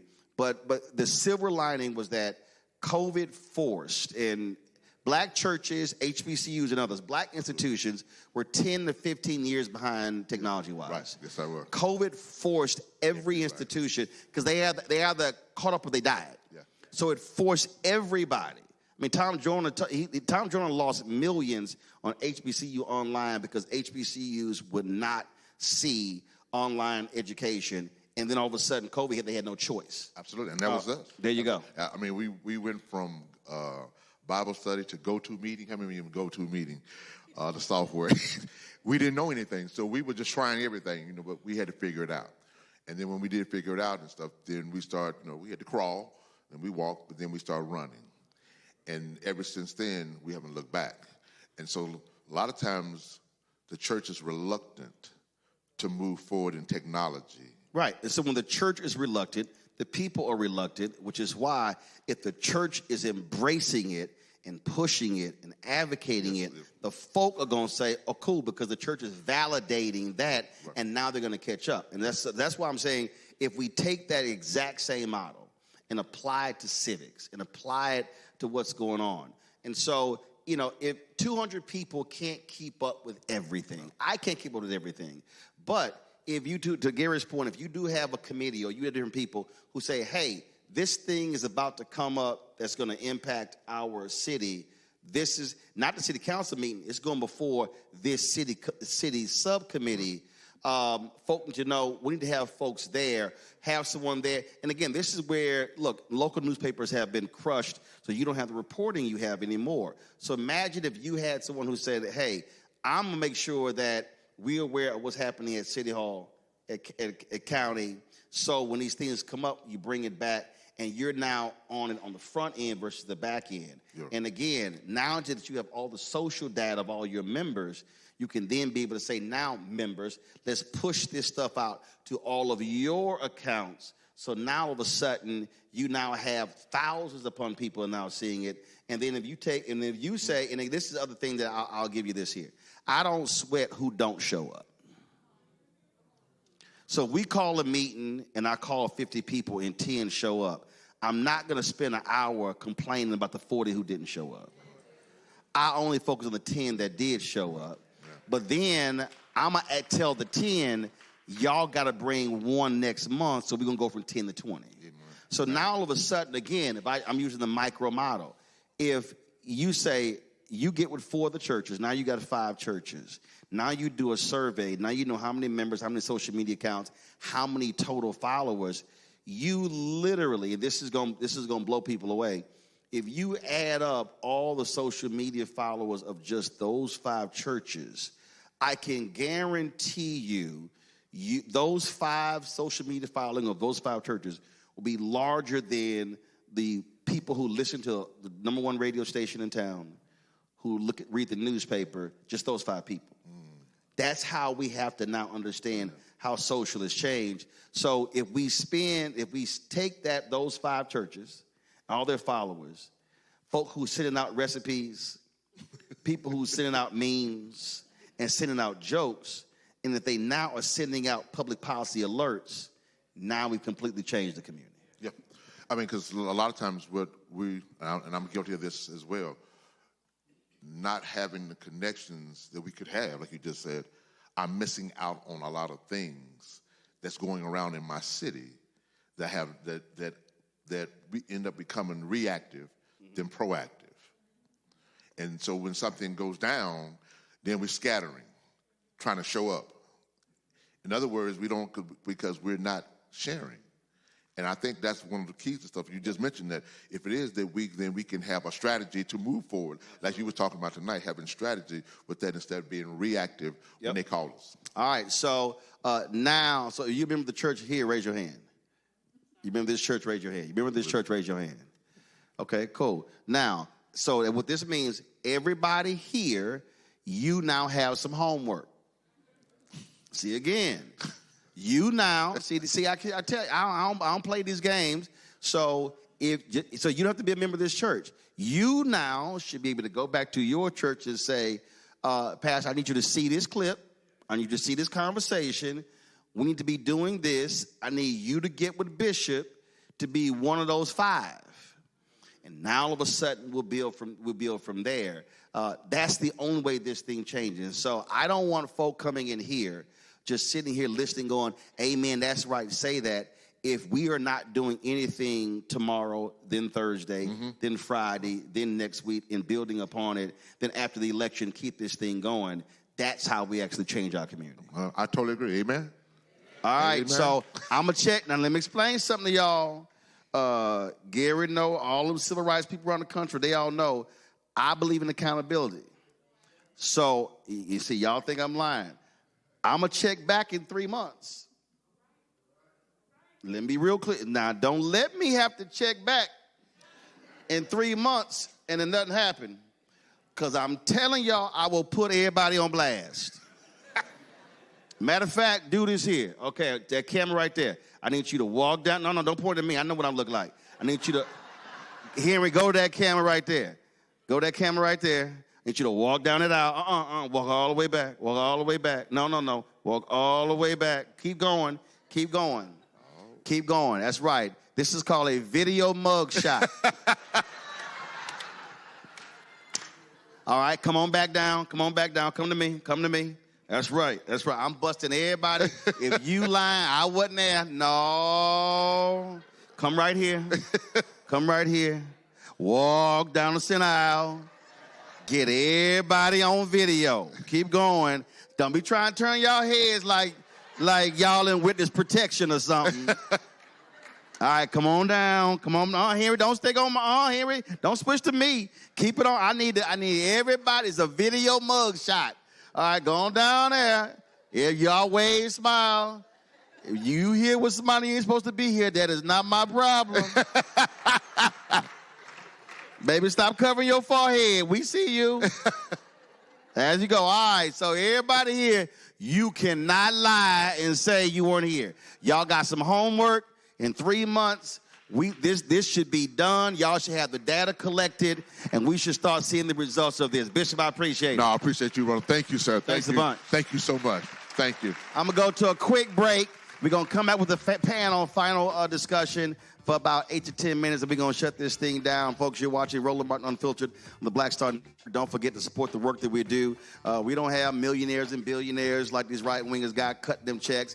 Our fan base has really been supporting us since we launched September 4th, 2018. We've had some 37,000 donors, and that's folks giving $1, $5, $10, $25. We ask our fan base to give, on average, $50 each a year, which is $4.19 a month, 13 cents a day. Support this show, the other 4 shows on the Black Star Network. We're launching a business show. We're launching a health show. We're launching another daily news show the next couple of months. And so we're the only, we're the largest black and the only black daily digital news show in the country.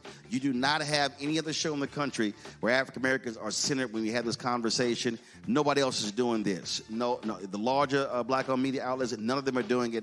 And so that's what you're supporting. So be sure to support our work. If you want to use Cash App, use the Stripe QR code. You see it right here in the bottom left-hand corner. That's also for credit cards. PayPal is R Martin Unfiltered. Venmo is RM Unfiltered. Zelle, Roland at RolandSMartin.com. Roland at RolandMartinUnfiltered.com. Checks and money orders. A whole bunch of y'all don't believe in no technology. So y'all got them checks and money orders, and I told y'all got to stop writing me checks and then hoping I cash it in 2 weeks. Y'all, I don't go to the mailbox. I go to the mailbox every 2 weeks.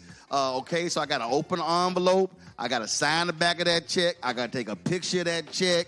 Some of the money orders don't go through. I got to send it to the bank. So y'all going to have to give brother like 60 days, okay? So you need to balance your checkbook. If you don't believe in Cash App, Zelle, PayPal, or Venmo, and you got check and money order, you got to give brother some time. And so checks and money orders, make it payable to Roland Martin Unfiltered, P.O. Box 57196, Washington, D.C., 20037-0196. And see, y'all in the room, y'all laughing. Y'all actually think I'm tripping. No, I got about 50 checks and money orders in my backpack right now, and I got to go through each one. So don't y'all be sitting here laughing. That's real. All right. I'll be going to a break. I'll be right back here, Fredericksburg, Virginia. Back in a moment.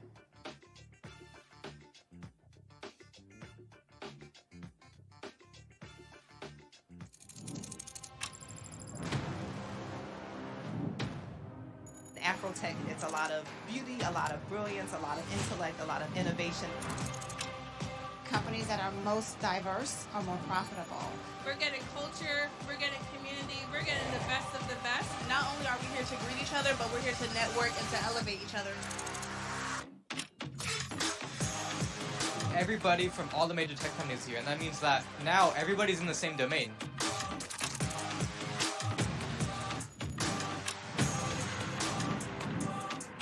This is the premier event every year. This is really where we could take off. You can go fast by yourself, but we go farther together. This is where you're supposed to be. I am Swing Cash, Basketball Hall of Famer, and you're watching Roland Martin Unfiltered.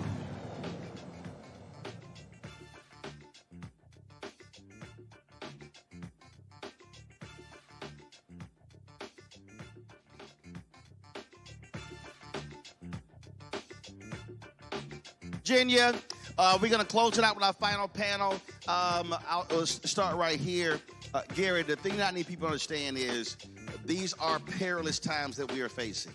Supreme Court last week had oral arguments in a case that could very well wipe out at a minimum 12 black CBC seats, as many as 30. In North Carolina, the Senate, they've actually passed a new map wiping out already through racist gerrymandering the seat of Don Davis. They took out several others in the last election. So people need to understand, we talk about voting. North Carolina is a perfect example. When Sherry Beasley ran for the Supreme Court, she was Chief Justice. She lost by 401 votes. You had more than 250,000 black folks in North Carolina who didn't vote. That's right. Had she won, Democrats would have had a 6-1 majority in the state Supreme Court. She lost, they had 4-3. The next election, they lost, now it's 5-2. Republicans in control. That's how they're allowing them to do racial gerrymandering, partisan gerrymandering, get rid of ballot drop boxes. So folk have to understand, you can't get mad at somebody being in power and using the power when they folks vote and you didn't. Absolutely. Most statewide elections are by the differential of unregistered votes and people who don't show up. And like you said earlier, Brother Roland, if you just take that data, then you know where to go to find the unregistered voters. To have voter registration at a mall or at a football game is to go fishing and ask the fish to jump in the boat. Ella Baker, who trained Julian Bond and Marion Wright Edelman and Stokely Carmichael from Virginia, used the community door-by-door technique. Now, that's harder. It's called canvassing. And that means you got to take a chance to go up to somebody's door and persuade them.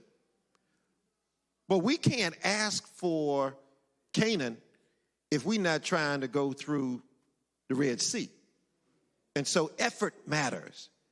And so, Roland, I'm glad you brought that point up because, you know, when we look at mobilizing people, another quote from Reverend Jesse Jackson, yes, I have 1,000 of them, but if you're not on fire, you can't give off heat. Let the church say amen. You done?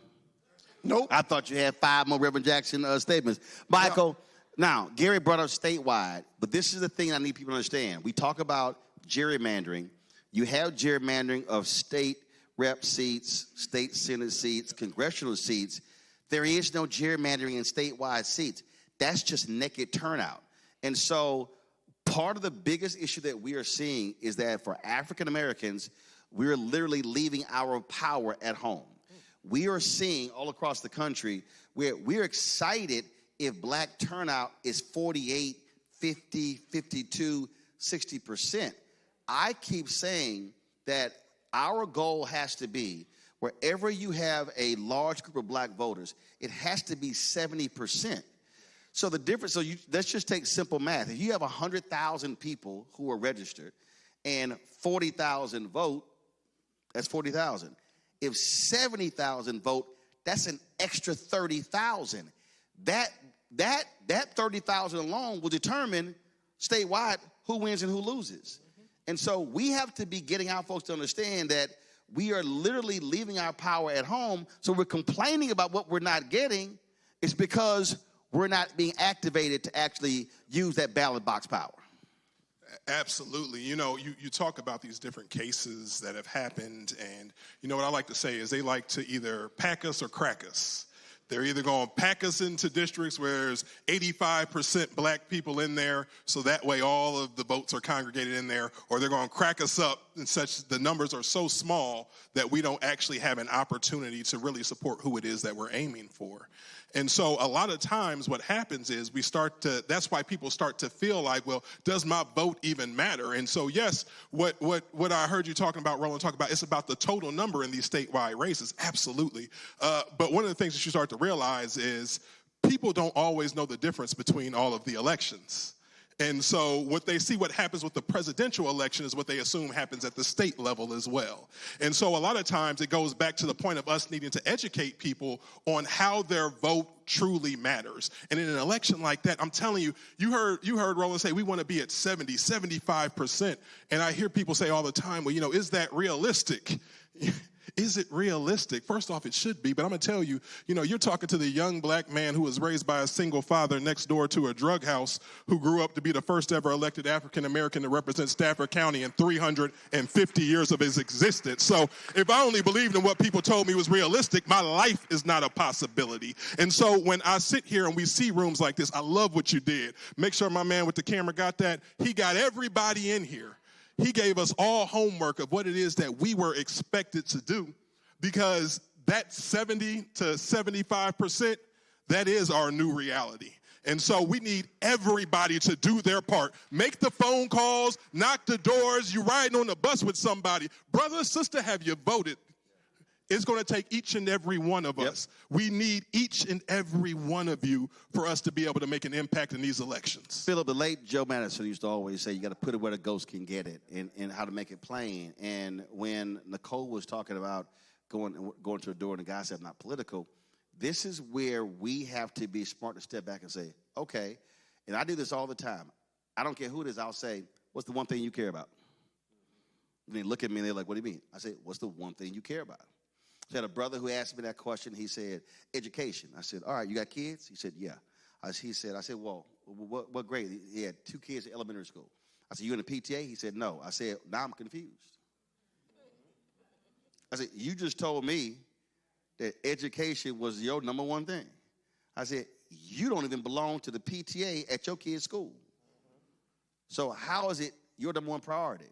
And the brother looked at me, he said, dang, man, I ain't never thought about that. I'm like, precisely. I said, so if you don't care enough about your kid's school, why should I care and I ain't got no kids?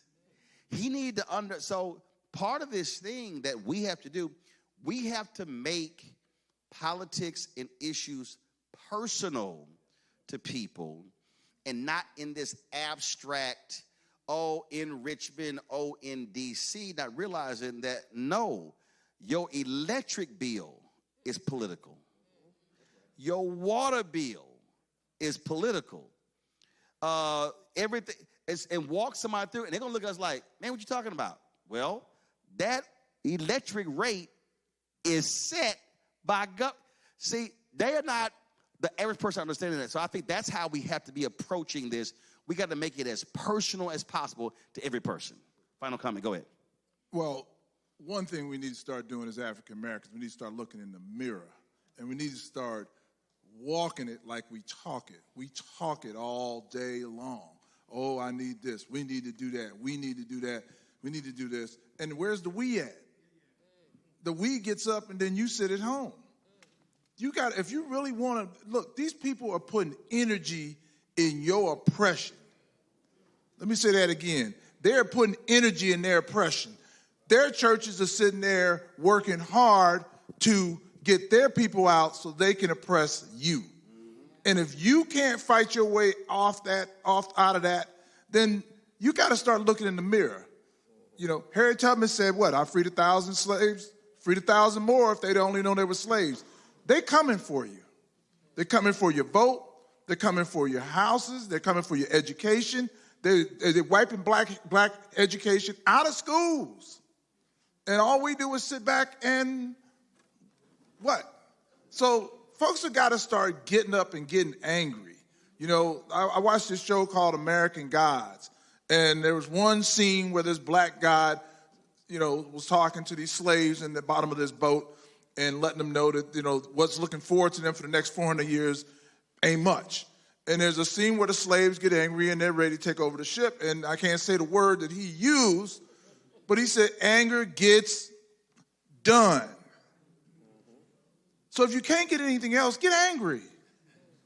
Get angry at what we're seeing out here. How can you sit here and watch all this going on out here today and not be angry?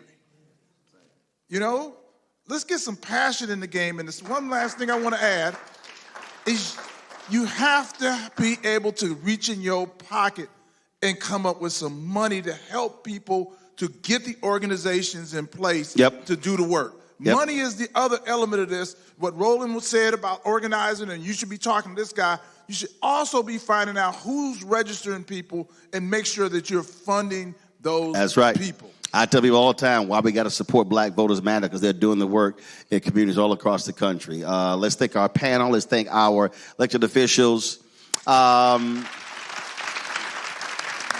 I don't even know. I don't know where I was. They gave me this hoodie. I don't even know who. People give me stuff all the time.